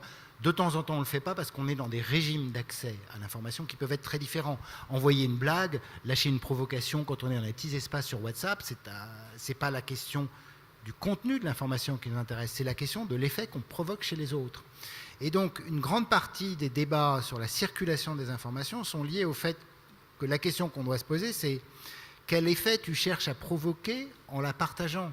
Les gens savent qu'elle n'est pas tout à fait vraie, pas tout à fait fausse, qu'elle conforte les idées idéologiques d'un tel, qu'elle peut être improbable, mais ça ne les empêche pas de les partager. Et donc une partie de l'enjeu, c'est de savoir distinguer des espaces dans lesquels on partage pour des raisons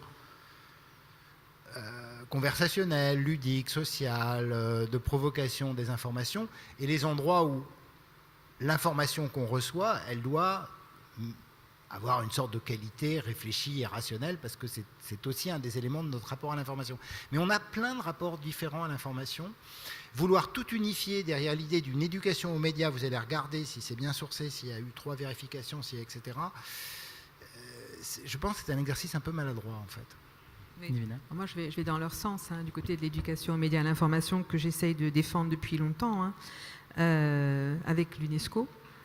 Comme étant une des bases de la démocratie. Enfin, si on n'a pas confiance dans l'information, les acteurs, on passe encore, mais de pouvoir s'appuyer sur un fait avéré pour prendre des décisions, c'est quand même très important, surtout dans certains moments cruciaux en démocratie qui s'appellent les élections, quoi. Bon, voilà.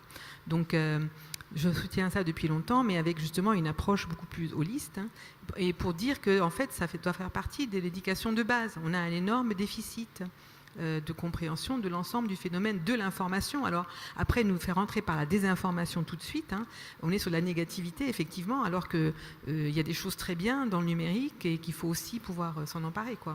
Mais par exemple sur le cas de la fake news, typiquement on est en faute parce qu'on n'arrive pas à développer des formations longues sur le sujet. Quand on va jusqu'au bout d'un travail sur la fake news, il faut mettre en place aussi tous les arguments de la réfutation.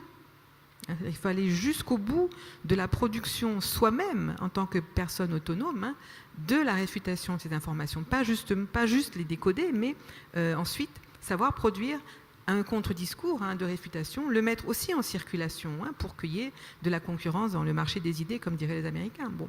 Et ça, la réfutation, c'est du travail. Et c'est là où il y a de l'esprit critique et de la collaboration et du partage qui doit venir dans ce sens-là, quoi. Et ça, c'est encore une étape qu'on a très peu franchie. Et or, on sait bien que tous les contre-discours organisés foirent. Dire à quelqu'un qui est crédule « je vais te prouver que tu es crétin », ça ne le fait pas. C'est bizarre, mais ça ne marche pas. Tout d'un coup, toute leur défense se relève, et puis ils vous rembarrent et ils n'ont pas tellement tort. Donc il faut créer un climat général où les gens sont en alerte, mais en alerte positive, parce que ça peut être drôle, de production, d'information ou autre. Ce que j'appelle l'armée des elfes. Et je suis Gandalf. Donc en gros, si je vous suis bien, on n'est pas suffisamment dans la démarche en fait critique, mais beaucoup plus dans le contre-discours, en gros, où on donne déjà des éléments et puis on essaie de faire comprendre aux gens qui ne comprennent pas, en fait, qui ne connaissent pas la vérité. C'est un peu ça peut-être le problème de l'approche. J'ai une petite question également pour vous, Vincent. En tant que journaliste, du coup, est-ce que ça a permis dans les rédactions d'opérer un débat critique sur la manière dont on couvrait l'actualité, le fait d'avoir ces retours critiques des gens, en fait, et tous ces débats, dans ce contexte de défiance également, mais plus d'être seulement dans une logique parfois qui était celle du marketing, de voir si les gens étaient satisfaits, si les titres se vendaient ou pas, à quel profil, par exemple, pour parler de Libération, à quel profil de lecteurs on s'adresse, etc. Est-ce qu'il y a eu une remise en question, une réflexion autour de ça? J'ai envie de dire, avec les services du marketing, est-ce qu'ils ont été réceptifs? Est-ce que, voilà. Alors dans les rédactions, je ne sais pas, moi je peux parler d'une rédaction que je connais, c'est celle de Libération. Oui, je pense, enfin on ne peut plus faire du journalisme aujourd'hui comme on en faisait il y a 10 ans, mais très concrètement, sur le public par exemple, c'est une question qu'on se pose tous les jours. Libération essaye d'aller toucher des publics jeunes. Je sais que Le Monde a lancé son édition Snapchat pour cette raison aussi. Alors peut-être aussi potentiellement pour des raisons financières, mais de fait aujourd'hui Le Monde touche des centaines de milliers, voire des millions de 12-24 ans, un public qui ne s'informait absolument plus sur le monde jusqu'ici. Moi, sur ma rubrique, ça a eu un effet direct, c'est-à-dire qu'avant Libération des Intox, c'était une rubrique de fact-checking, on va dire classique. On écoutait tout ce que disaient les politiques du matin au soir, c'était pas très rigolo à faire, surtout en période électorale parce qu'ils parlent beaucoup, et on triait le vrai du faux. Pendant la campagne, on s'est dit justement, en partant du principe que nous, en tant que journalistes, on n'avait pas accès à une grosse partie de l'information qui circulait, parce qu'elle circulait sur WhatsApp, parce qu'elle circulait dans des groupes privés Facebook, parce qu'elle circulait par message privé. On s'est dit plutôt que de nous choisir les sujets, les informations qu'on va vérifier, on va demander aux internautes, quand ils ont un doute sur une information, ou quand ils ont envie qu'il y ait un travail journalistique qui soit fait, qu'il y ait une enquête qui soit faite, parce qu'eux, ils n'ont pas forcément le temps ni les moyens de le faire, de nous poser la question. Et donc nous, maintenant, à Check News, ça fait 1 an et demi qu'on fonctionne comme ça. On a reçu, je sais pas, entre 15 000 et 20 000 questions. On a répondu à, je crois qu'on est à 3 500 questions, donc on peut pas répondre à tous parce qu'on n'est pas assez nombreux. Mais déjà, on a changé la démarche qui était de dire on va sélectionner quelques informations, on va les vérifier, on va vous les livrer. Ça a complètement changé de A à Z les sujets qu'on traitait. C'est-à-dire qu'on ne traite plus du tout les mêmes sujets. La vérification de la parole politique, c'était 100% de notre travail. Aujourd'hui, je pense que c'est 10%. Parce qu'effectivement, on nous demande encore est-ce que ce qu'a dit M. Castaner est vrai ou pas. Ça arrive, mais c'est noyé dans énormément d'autres choses, sur les sujets de santé, sur les sujets scientifiques, sur tout un tas de sujets. Donc nous, ça a complètement changé notre façon de fonctionner. Est-ce que c'est la bonne? J'en sais rien, ça fait 1 an et demi qu'on le fait. Pour l'instant, le public est plutôt réceptif, on a de plus en plus de questions. Après, encore une fois, là, c'est juste à court terme. Mais oui, je pense que nous, clairement, on s'est dit à un moment, on ne peut plus continuer à bosser comme on le faisait. Merci beaucoup. Justement, ça fait partie des solutions évoquées. Est-ce que vous vouliez réagir? C'est typiquement l'effet de la panique médiatique. On n'est plus dans le statu quo et les journalistes ont dû changer leur méthode et du coup ils ont changé leur agenda, décidé de faire passer un agenda qui est plus proche de leur public et du coup ils gagnent un public. Voilà. Donc en fait il y a un bénéfice positif de la fake news. Ne me citez pas trop là-dessus. Hein. Moi je pourrais dire, c'est à la fois une remarque et une question parce que aux États-Unis il y a un débat très fort et qui est assez sophistiqué et que je ne maîtrise pas complètement. Mais il y a un problème dans la déontologie journalistique avec les fake news qui suscite le débat aux États-Unis, qui est l'idée de la balance. Hein. C'est-à-dire qu'on a la thèse A, mais s'il y a quelqu'un qui soutient la thèse B, au nom de la déontologie et de la meilleure, je pense, des meilleures règles du travail journalistique, on doit donner un écho à la thèse B. Hein.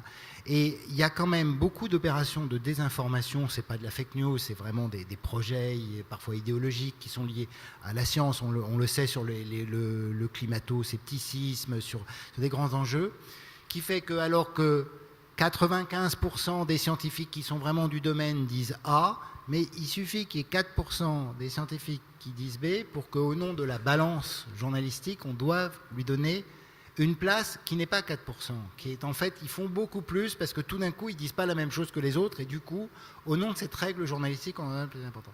Et je pense, là, on est face à une vraie question parce qu'évidemment, il ne faut pas censurer les voix minoritaires, ce serait dramatique dans cette affaire, mais c'est devenu, chez les marchands de doute, qui est vraiment une entreprise délibérée, une voie d'entrée dans un certain nombre de polémiques où ils viennent travailler l'opinion, et ça, c'est beaucoup plus actif que toutes les fake news du monde. Et je pense que c'est un enjeu, voilà, je pose la question parce que je sais que c'est un enjeu important. Mais je pense que je ne peux pas vous répondre parce qu'il n'y a pas de réponse. Ça fait partie des questions quand on est journaliste qu'on se pose à chaque sujet en fait. Parce qu'il n'y a pas de réponse toute faite. Comme vous l'avez dit, si on n'évoque pas la pensée minoritaire, on risque de la renforcer selon la théorie selon laquelle si les médias dominants n'en parlent pas, c'est que c'est vrai, qu'on essaie de nous faire taire, etc. Et ça, on l'observe systématiquement. Et en même temps, le risque d'en parler, c'est effectivement... Mais ça le fait sur toutes les fausses informations qui circulent. On se pose toujours la question de si on dément cette information, est-ce qu'on ne va pas lui donner mécaniquement une visibilité qu'elle n'aurait pas eu sinon?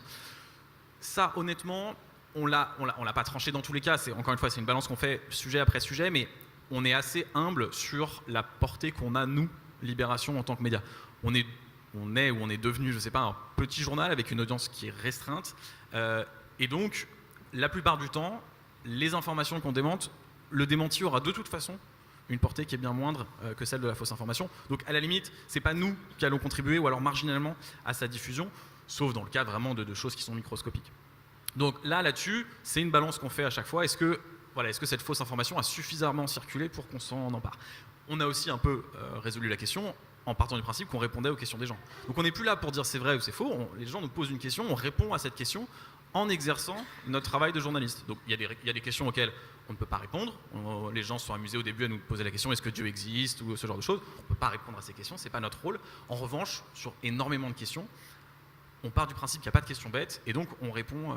Et voilà, la question de la pensée minoritaire, c'est quelque chose qu'on vraiment, sur chaque sujet, on va se poser la question. Après, le fait de présenter une opinion comme étant à l'encontre du consensus scientifique, c'est aussi une manière de faire. Après, si les personnes choisissent sciemment de croire la personne qui va contre le consensus scientifique, voilà, de toute façon, elle l'aurait fait qu'on soit là ou pas, quoi. Mais voilà, c'est vraiment une question qui n'est pas tranchée, c'est une question qu'on se pose à chaque fois. Il y a quand même une question, donc du coup, vous dites maintenant on traite toutes les questions. On n'est plus juste, on ne fait pas que donner une information, mais on a des gens qui nous posent des questions et on y répond. Il y a une forme d'horizontalité quelque part dans la relation entre le journaliste et le lecteur en fait. Et est-ce que c'est la solution justement, l'horizontalité? Et est-ce qu'il n'y a pas un danger dans cette horizontalité finalement à compromettre le travail des experts? On parlait des experts sur le climat par exemple. Comment on gère ça en fait? Est-ce qu'il faut être horizontal ou vertical? Est-ce qu'il faut être les deux? Est-ce qu'il faut légiférer là-dessus? Nous, il n'y a pas que sur l'horizontalité où on s'est remis en question, enfin, j'espère qu'on s'est remis en question, c'est aussi sur l'effort de transparence qui nous est parfois reproché à Check News, y compris en interne à Libération. C'est que nous, on a dit, à partir du moment où on répond à toutes les questions, on va être obligé de répondre aux questions sur Libération. On n'avait pas forcément anticipé ça, mais très vite, pendant la campagne notamment, on a eu énormément de questions sur Libération, sur Drahi, qui est l'actionnaire majoritaire de Libération, etc. Et il y avait les deux possibilités. Soit on ne répond pas parce que c'est sur nous, etc. Soit on dit on répond à toutes les questions, et dans ce cas-là, on répond aussi aux questions sur Libération. Donc on a répondu à énormément de questions sur Libération, en expliquant comment on travaillait. On a eu la question, par exemple, est-il vrai que la rédaction de Libération est 100% blanche? C'est-à-dire que tous les journalistes sont blancs. Ou est-ce que tous les journalistes de Libération viennent de familles CSP+. On a répondu à ces questions.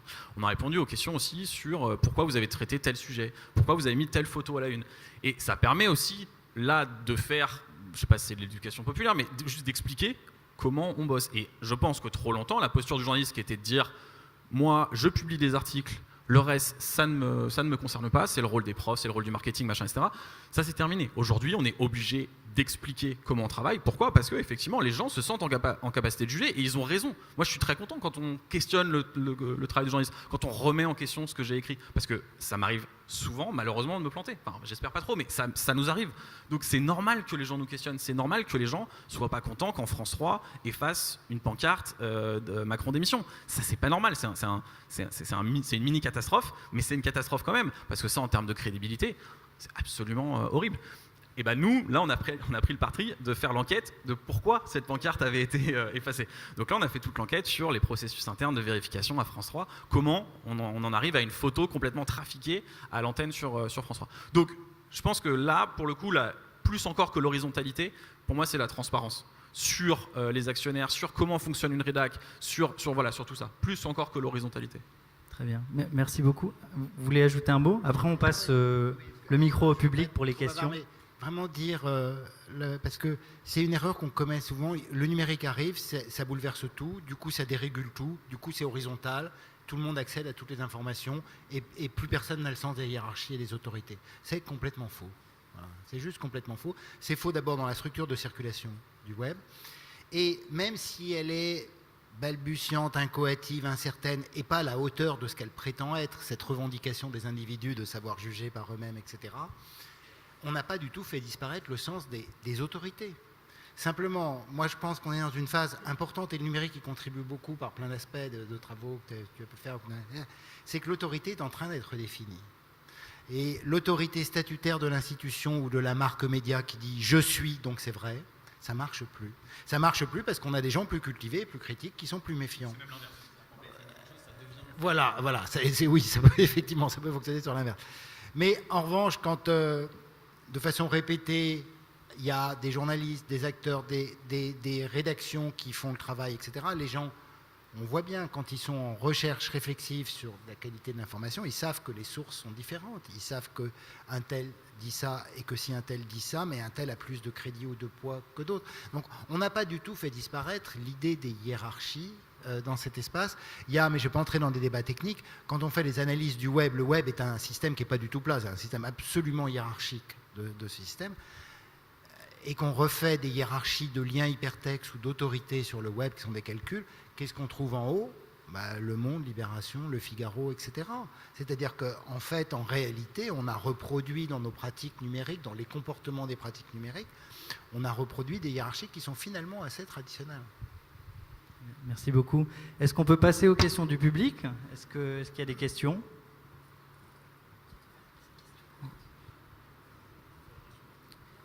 On me dit que dans l'oreillette, qu'il faut faire des questions courtes. Et je vais essayer. Déjà, un grand merci aux intervenants pour la qualité des débats. J'avais une question qui ne portera pas directement sur les fake news, mais sur un thème connexe, qui est celui des bulles de filtre, des bulles d'information dont on n'a pas parlé, et qui ont pourtant une conséquence assez dramatique sur la polarisation, notamment de la vie politique. Et j'aimerais que vous donniez, chacune, si possible, des pistes de solutions face à ce phénomène.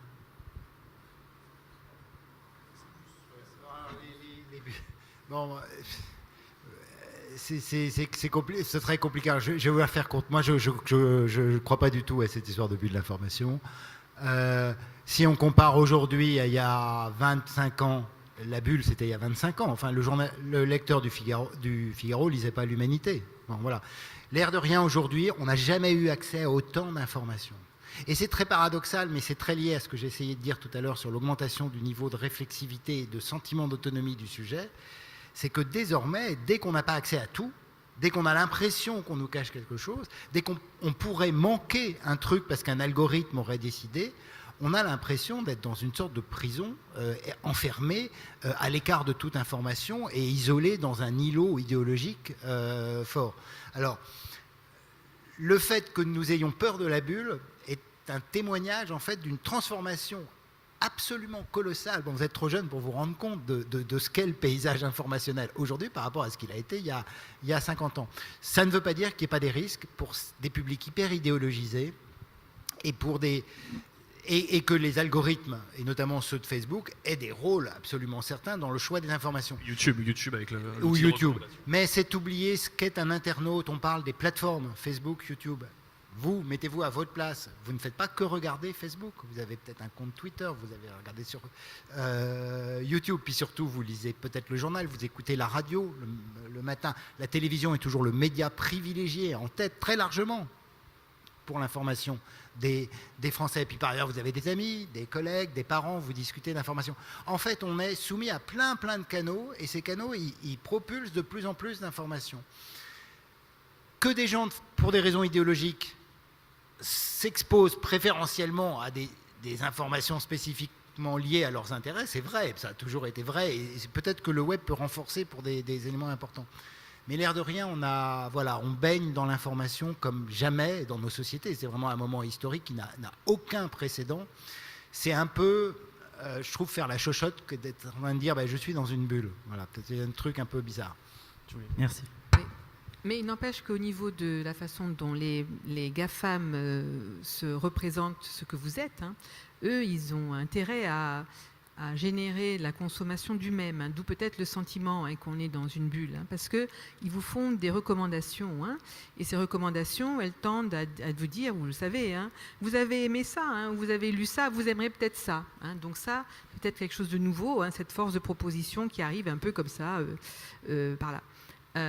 La bonne nouvelle, puisque vous cherchiez des solutions, c'est que si par exemple on parle avec certains de ces responsables d'algorithmes, à Twitter en particulier, et qu'on leur dit est-ce que tu peux ne pas envoyer toujours des articles qui vont dans la même direction, ils peuvent créer des algorithmes qui vont inverser la tendance.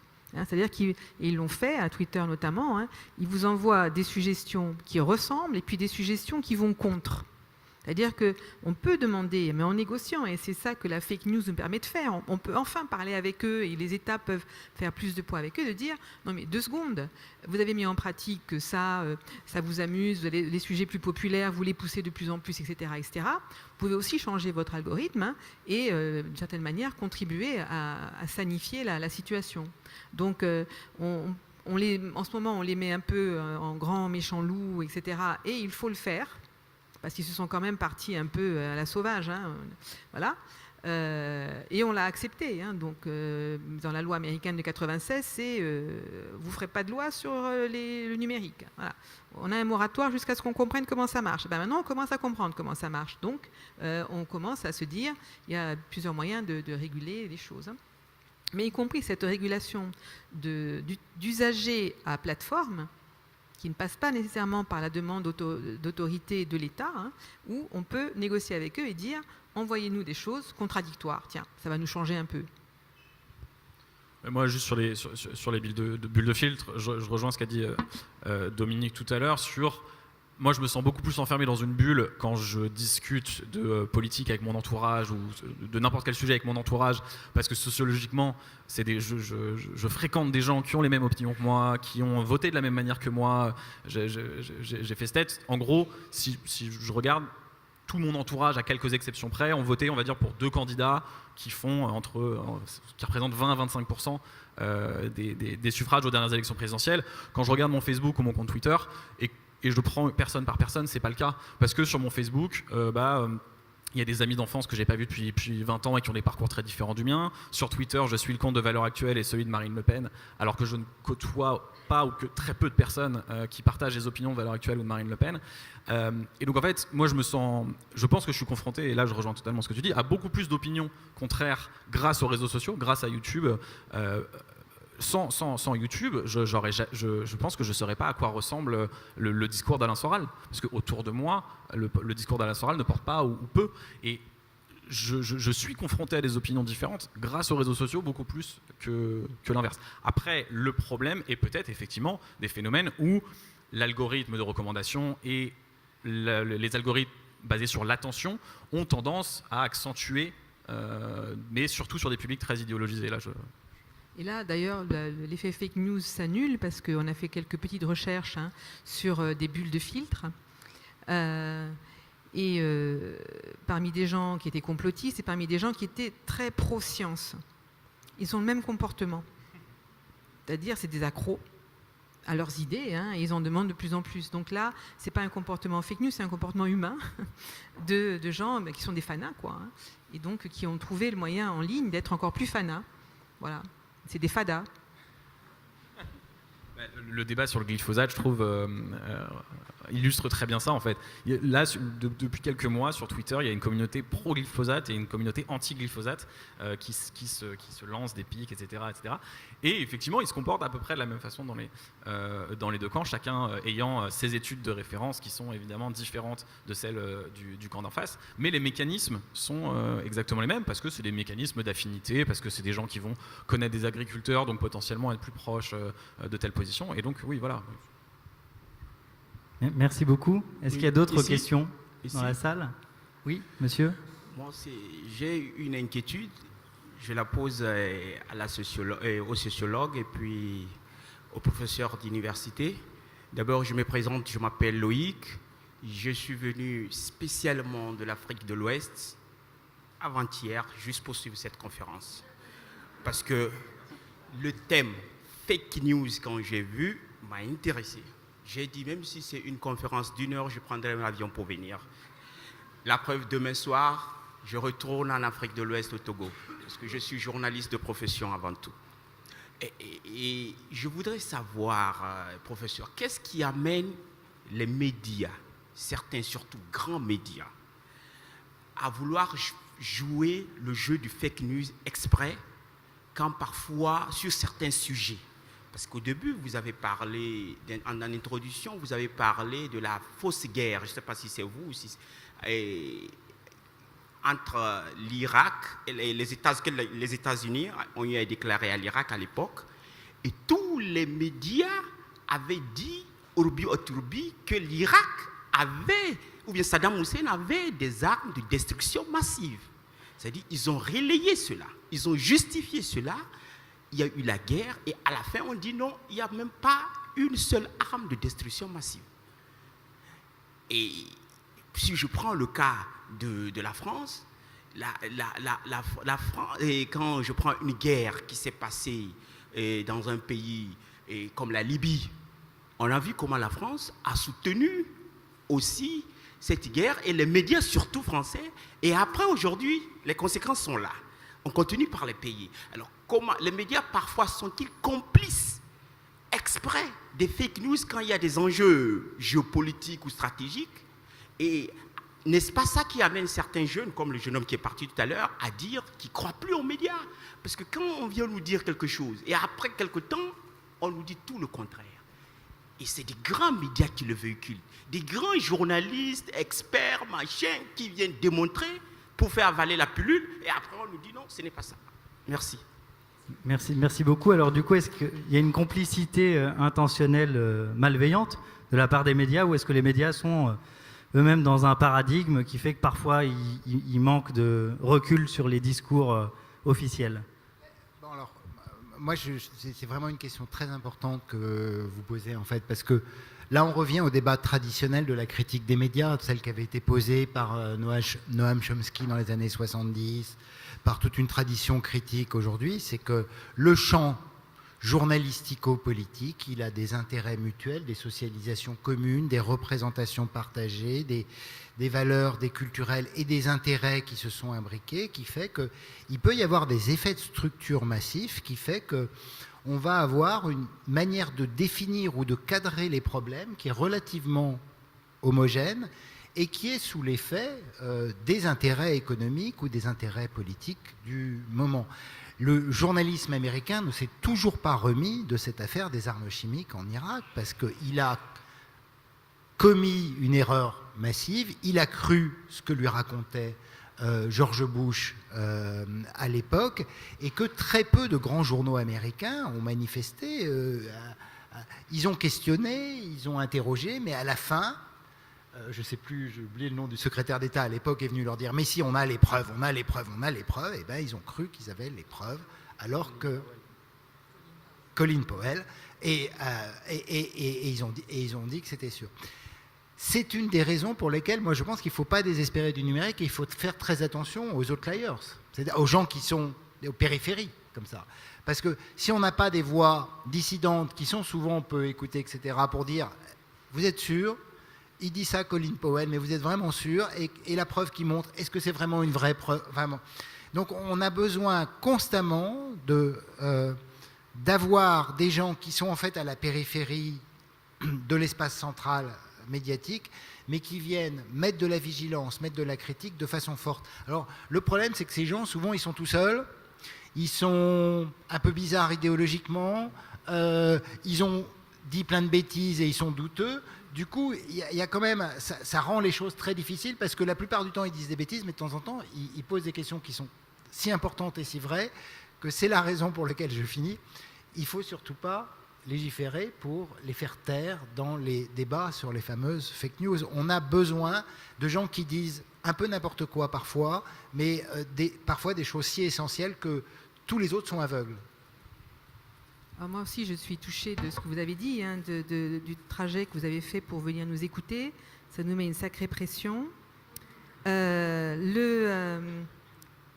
suis d'accord avec ce que dit Dominique. Et il y a plusieurs éléments qui rentrent en ligne de compte. Hein. C'est que les plus gros influenceurs en ligne sont les médias de masse.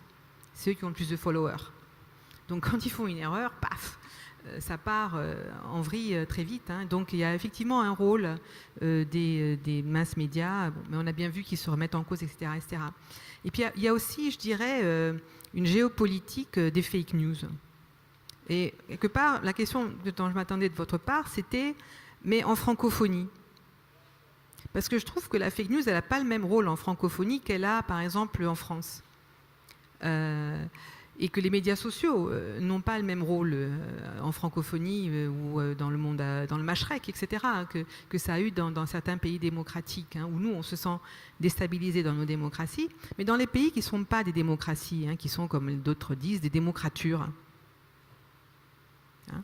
Là, pour le coup, les médias sociaux, ils ont permis justement hein, à ces personnes minoritaires ou ces majorités silencieuses qui n'avaient pas moyen de toucher la base, l'élite hein, qui est en collusion avec les hommes politiques, ça a été la seule façon de faire passer de l'info. Hein, quand les jeunes là, qui font des manifs en ce moment et des grèves dans les universités au Bénin et compagnie, qui s'en entend parler? Si ce n'est pas par Facebook, et comment ils vont se réunir? Bon.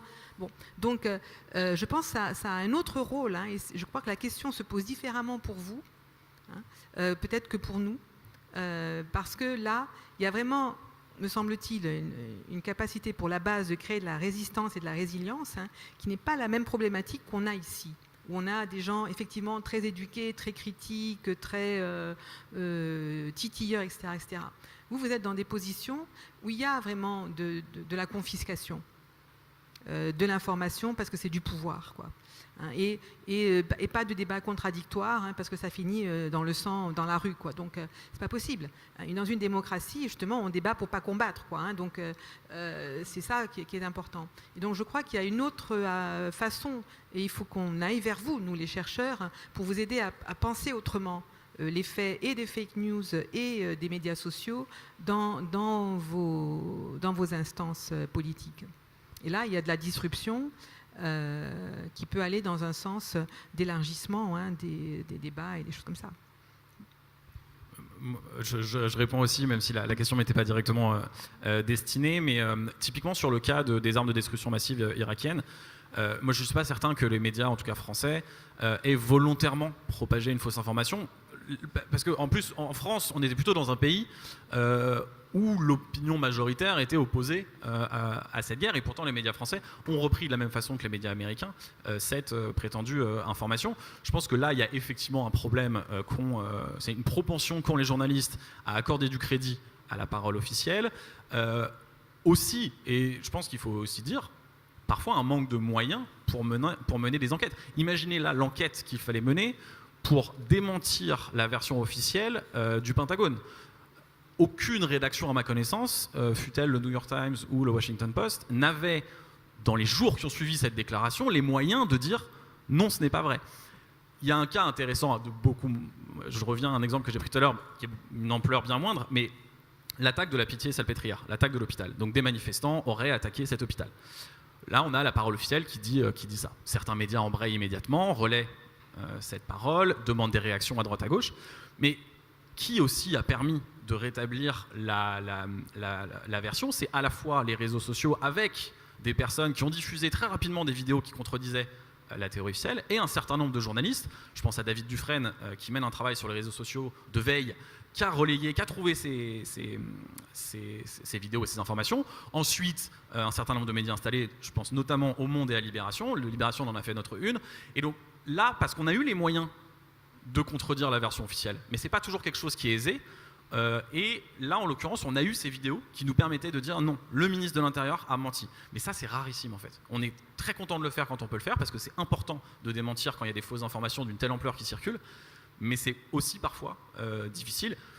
Et encore une fois, je pense aussi qu'il y a un problème avec cette proportion à donner plus de crédit à la parole officielle qu'à la parole de personnes qui peuvent effectivement paraître étranges. Je ne sais pas si certains d'entre vous ont vu le film Spotlight sur les premières révélations concernant la pédophilie aux États-Unis, mais il y a justement un peu ce profil d'une personne, du lanceur d'alerte tout seul, qui disait à tout le monde j'ai été abusé, les prêtres abusent plein d'enfants, et tous les journalistes lui disaient bon, écoute, il y aurait, soi-disant, un scandale dans l'église catholique de prêtres qui abusent des enfants, personne n'y croyait, et les journalistes qui ont finalement bossé dessus au début ne l'ont pas cru. Et finalement, en fait, il s'est avéré que ça a été une des plus grandes enquêtes publiées aux États-Unis et qui a complètement mis sur la table ce sujet. Merci beaucoup. J'ajouterai un truc. Alors, je ne suis pas intervenant, évidemment, donc, mais c'est juste pour compléter ce que vient de dire Vincent, que effectivement, donc, les journalistes sur la question des armes de destruction massive n'avaient pas forcément les moyens d'aller se rendre sur place, donc il aurait fallu, pour vérifier en tout cas l'information, il aurait fallu aller sur place et enquêter. Mais les journalistes, quelque part, ont repris la parole de Colin Powell, et la plupart d'entre eux, si vous voulez, argument contre argument, ou en tout cas thèse contre thèse, on va dire, ont également couvert le démenti à l'époque qui a été fait par l'Irak. À l'époque, l'Irak disait « nous n'avons pas d'armes de destruction massive ». Et ça a été couvert. Et la France le...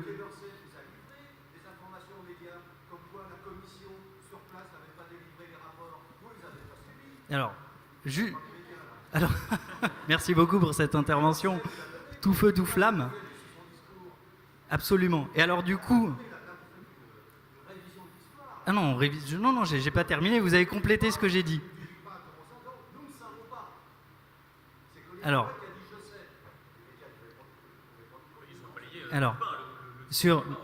exactement, il y a eu un relais médiatique. Alors, ce que je dis, il y a eu un relais médiatique de la contre-thèse. Le problème, c'est qu'en fait, les utilisateurs eux-mêmes, on leur dit, Colin Powell dit A et l'Irak, par exemple, dit B, ou la France, ou d'autres États. C'est à la discrétion des gens, si vous voulez.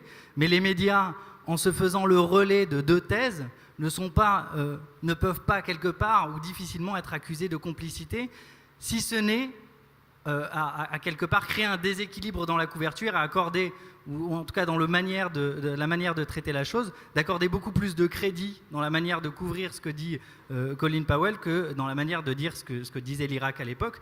Mais si vous voulez, c'est un peu ce que disait Divina tout à l'heure aussi. Quand on est confronté à deux thèses et qu'on a cette difficulté qu'évoquait Vincent à vérifier l'information, pour les médias, c'est parfois un petit peu difficile parce qu'ils sont obligés de faire état du contradictoire, hein, de la thèse officielle, mais aussi de l'autre thèse, qui était aussi une thèse officielle irakienne, celle-ci. Mais les utilisateurs aussi, je ne suis pas convaincu à l'époque qu'ils étaient majoritairement persuadés qu'il y avait des armes de destruction massive. Ça, je ne sais pas. Il aurait fallu voir, mais c'est vrai que parfois c'est un petit peu compliqué de dire il y a la complicité des médias de couvrir une certaine thèse, mais à partir du moment où ils couvrent l'autre, on l'occulte complètement et on dit ils n'ont couvert que cette parole-là, ce qui n'était à l'époque pas vrai en fait. Le résultat, vous en souvenez de cette affaire, c'est un cadrage complètement biscornu, nous sommes le vieux continent. C'est ça dont les gens se souviennent dans cet échange. Ça n'a rien à voir avec le vrai sujet. Bon. Et là, tu touchais à un point qu'on n'a pas assez abordé, je trouve, ce soir. Hein, c'est la question des moyens, que ce soit des journalistes ou des enseignants. Hein. La raison pour laquelle on est dans cette situation de fake news généralisée, si je devais en parler comme ça, c'est qu'on a tué la PQR. Il y a très peu de presse quotidienne régionale. Elle a été définancée, on a vidé les rédactions, il y a très peu d'enquêtes de terrain et d'enquêtes à l'international. Bon, voilà aussi la cause, c'est qu'on a enlevé les moyens. à la presse de faire son job. Voilà. Et nous, les enseignants qui essayons de faire l'éducation aux médias, on le fait en bénévole, on le fait sur du temps volé. Ça n'a pas de sens pour mener des politiques publiques. Donc oui, il faut des lois, mais pas là où on est en train de les mettre. Nous faire une loi sur la manipulation de l'information, c'est de l'esbrouf. C'est une loi qui a déjà gagné son effet. Hein. Elle visait à dire à Poutine, fais gaffe, on t'a à l'œil. Bon, très bien. Par anticipation, RT Russia peut être arrêté et empêché de faire son information en période d'élection. Donc la loi a fait son effet. Ok. Malheureusement, elle va rester. Ce que j'espère, c'est qu'elle ne sera pas mise en œuvre, mais elle a fait l'effet d'annonces et de menaces hybrides, elle aussi. Voilà. Mais est-ce qu'il y a eu une loi sur on met les moyens ? Est-ce qu'il y a une loi forte sur la fiscalité des GAFAM, qui font quand même un peu partie du problème, pour dire soyez un peu partie de la solution et financer des choses ? On parle de la fiscalité des GAFAM. Est-ce qu'on vous dit où va aller l'argent quand on arrivera peut-être un jour à le récupérer ? Est-ce qu'il y a un débat public sur où sont les besoins ? Rien. Donc, on ne sait pas où va aller l'argent des GAFAM, sûrement pas du côté des fact-checking, parce que c'est eux qui décident quand ils donnent de l'argent ou pas, au compte-gouttes ou pas, la stratégie de Google. Donc, du coup, on a beaucoup de recherches sur Twitter. C'est marrant. Google paye pour de la recherche sur Twitter ou sur Facebook. Et pas beaucoup de gens vont chercher la recherche sur Google. C'est malin comme stratégie de marketing. Voilà. Ils font le boulot et ils financent. Mais prendre cet argent pour le redistribuer, nous, dans des conditions démocratiques, publiques et de services publics, soit à l'éducation, soit à l'éducation populaire, à des associations pour qu'elles continuent à faire ce boulot que l'éducation nationale refuse de faire, soit à des journalistes pour que leur rédaction s'élargisse, ça y est pas. Voilà, et c'est ce débat-là qu'on n'arrive pas à faire sauter. Donc je pense qu'il nous faut encore plus de fake news. Je vous en prie, quand vous sortez d'ici, allez-y, quoi. Il faut absolument faire sauter la caisse. Merci. Est-ce qu'il y a encore des questions ? Oui, bonjour. J'avais une question sur la charte de Munich. Je ne sais pas si vous connaissez, c'est donc une charte qui a été dictée en 1971 et qui précise 5 droits et 10 devoirs pour le journaliste. Et est-ce qu'aujourd'hui, ce n'est pas une priorité de rendre cette charte juridiquement contraignante pour justement éviter qu'il y ait des dysfonctionnements, comme on l'avait évoqué avec la pitié salpêtrière ou avec cette banderole sur France 3, et pour que le citoyen puisse contrôler que l'ensemble des journalistes, en tout cas qu'il n'y ait pas d'erreur, que les journalistes travaillent correctement? Alors ça, c'est un débat qui revient souvent sur un organe de contrôle du travail des journalistes, un conseil de déontologie. Il y a certains candidats qui l'ont porté à la présidentielle. Moi, je trouve pas l'idée inintéressante, au moins d'en débattre. Après, un tel organe n'empêchera pas des erreurs. Par définition, une erreur, c'est quelque chose qu'on n'a pas. On peut empêcher un certain nombre de fautes déontologiques. Et là, dans ce cas-là, oui, moi je pense que après se posera la question de la sanction, et moi je pense que la question la plus sensible, ça sera l'indépendance de cet organe. S'il est lié à l'État, au gouvernement, on voit tout de suite les problèmes que ça pourrait poser. Ça pourrait être un ordre constitué d'autorégulation comme il en existe dans d'autres professions, mais ce qui poserait aussi d'autres questions avec des phénomènes de corporatisme, etc. Donc je pense que c'est un sujet qui est intéressant. Je pense qu'on n'a pas de recette magique. D'ailleurs, il y a certains pays où ça existe, mais c'est pas la recette magique qui fait que d'un coup on aura un journalisme de qualité. Moi, je crois plus, d'ailleurs on l'a pas dit, mais quand on parle d'éducation aux médias, moi j'aime bien parler d'éducation critique aux médias, parce que quand on fait l'éducation aux médias, c'est aussi, donc c'est pour l'esprit critique, mais l'esprit critique envers tout. C'est-à-dire que l'éducation aux médias qui consiste à dire il faut faire attention sur les réseaux sociaux. Par contre, ce que vous voyez à la télé, ce que vous lisez dans les journaux, c'est vrai, c'est ok. Ça n'a aucun sens. On se moquait d'ailleurs des gens à une époque qui disaient c'est vrai parce que je l'ai vu à la télé. Il ne faut pas croire tout ce qu'on voit à la télé. Il faut critiquer les médias. Moi, j'ai travaillé pendant 3 ans dans un média qui s'appelle Arrêt sur Image, qui fait de la critique média. Donc moi, je pense qu'il faut faire la critique média. Il faut faire sa propre critique. Nous, à Check News, on nous pose parfois des questions sur le travail d'autres journalistes. On répond à ces questions. Donc, est-ce que l'autorégulation, elle passe par... voilà, c'est une critique aujourd'hui qui est plus large des médias entre eux, peut-être aussi. Faut aussi imaginer qu'avant Arrêt sur Image, avant, la critique média, c'est quelque chose qui était très peu répandu dans les médias eux-mêmes. Aujourd'hui, c'est assez fréquent de voir je sais pas, Le Monde qui dit qu'un article du Figaro est faux et vice-versa. Voilà. C'est quelque chose qui est plus ou moins rentré dans les mœurs, qui n'existait pas du tout il y a quelques années. Peut-être que ça va permettre un peu. Le cas de la Pitié-Salpêtrière, je trouve qu'il est assez exemplaire là-dessus. C'est-à-dire qu'il y a quelques médias, notamment les radios, les matinales, parce que c'était les premières le matin, qui ont relayé la fausse version. Très vite, il y a plusieurs autres grands médias qui ne se sont pas gênés pour dire que c'était complètement faux. Un ajout question, merci beaucoup, fait. juste. Et après, on passe la parole à Divina et ce sera le mot de la fin, parce qu'on me fait signe que c'est terminé. Moi, je suis entièrement d'accord. Les instances autonomes, on n'y arrive pas en France. En fait, ce débat court depuis je sais pas, 30 ans. Et la profession n'en veut pas pour des raisons que je comprends, qui est de l'idée d'une autorégulation. En revanche, moi, je suis moins d'accord sur l'idée que, et ça, je pense, c'est quand même dans la pratique journalistique, quelque chose qu'il faudrait développer, c'est une capacité de se critiquer mutuellement, pas de se dénigrer mutuellement, mais de se critiquer mutuellement plus fort, parce qu'il y a Arrêt sur Image, il y a Acrimed, etc., mais c'est quand même très minoritaire par rapport à une sorte, moi me semble-t-il, des journalistes que je connais et fréquente, de mœurs qui disent non, on ne critique pas. Hein. Et quand même, c'est très peu. Prenons un exemple, BFM, le traitement qu'a fait BFM des Gilets jaunes mérite des critiques mais énormes. Et les médias ne les ont pas fait, les Gilets jaunes les ont fait, etc. Mais quand même, il y a, dans la production d'informations, il y a des endroits où, confraternellement, il serait bon d'avoir un ton, je trouve,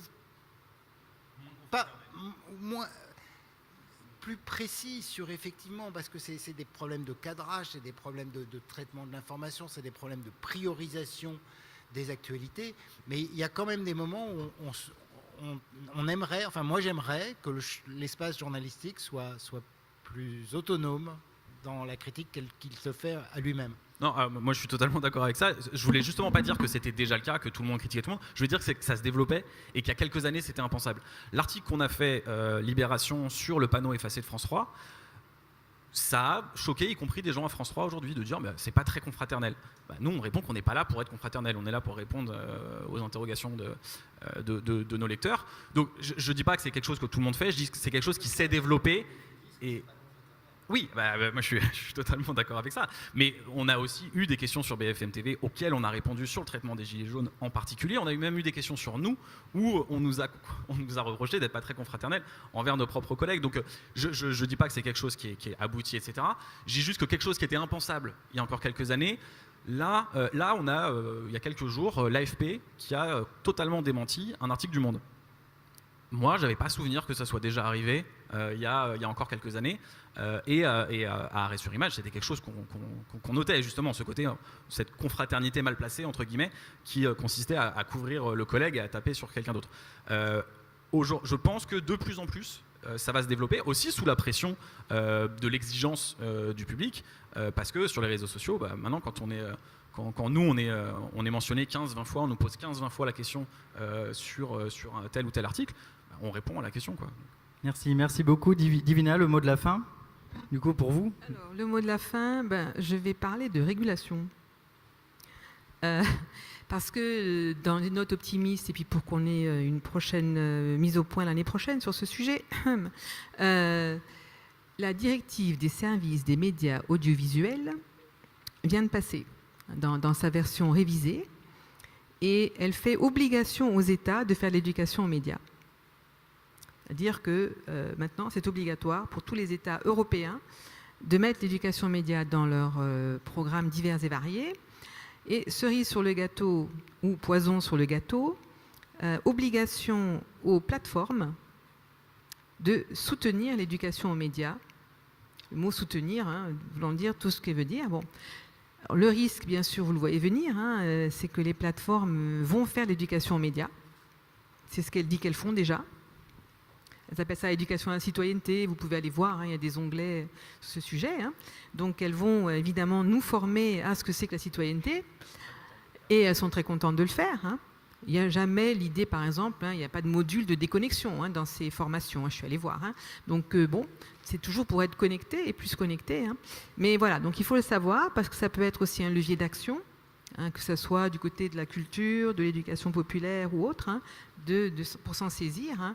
Et simplement, voilà, si ça ne se sait pas, si les médias n'en parlent pas, donc des choses qui sont plutôt positives, qui sont plutôt dans la contrainte douce, on est dans du soft, je pense que c'est dommage.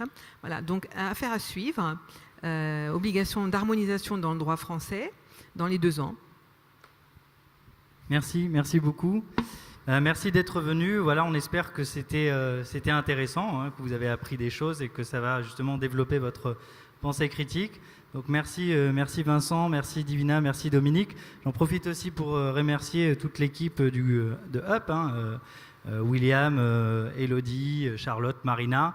J'en profite aussi pour remercier Jason et Alexis en régie. J'en profite aussi pour vous dire qu'il faut absolument, parce qu'on me fait signe et que c'est important également, je vois un homme tendre un livre comme ça et me dire qu'il faut absolument, avec des gestes évidemment, qu'il faut absolument aller voir de ce côté-là de la pièce juste avant de partir, et il se fera un plaisir de promouvoir cet ouvrage qui m'a l'air tout à fait intéressant, mais dont j'ignore tout pour le moment, en tout cas, parce que je vais regarder également. Et donc j'en profite enfin pour remercier Alexis et Jason, parce que, et désolé d'avoir débordé sur le temps, voilà, parce que je sais que voilà, c'est aussi grâce à vous qu'on est audible aujourd'hui. Excellente soirée à toutes et à tous, et puis à bientôt pour une nouvelle conférence.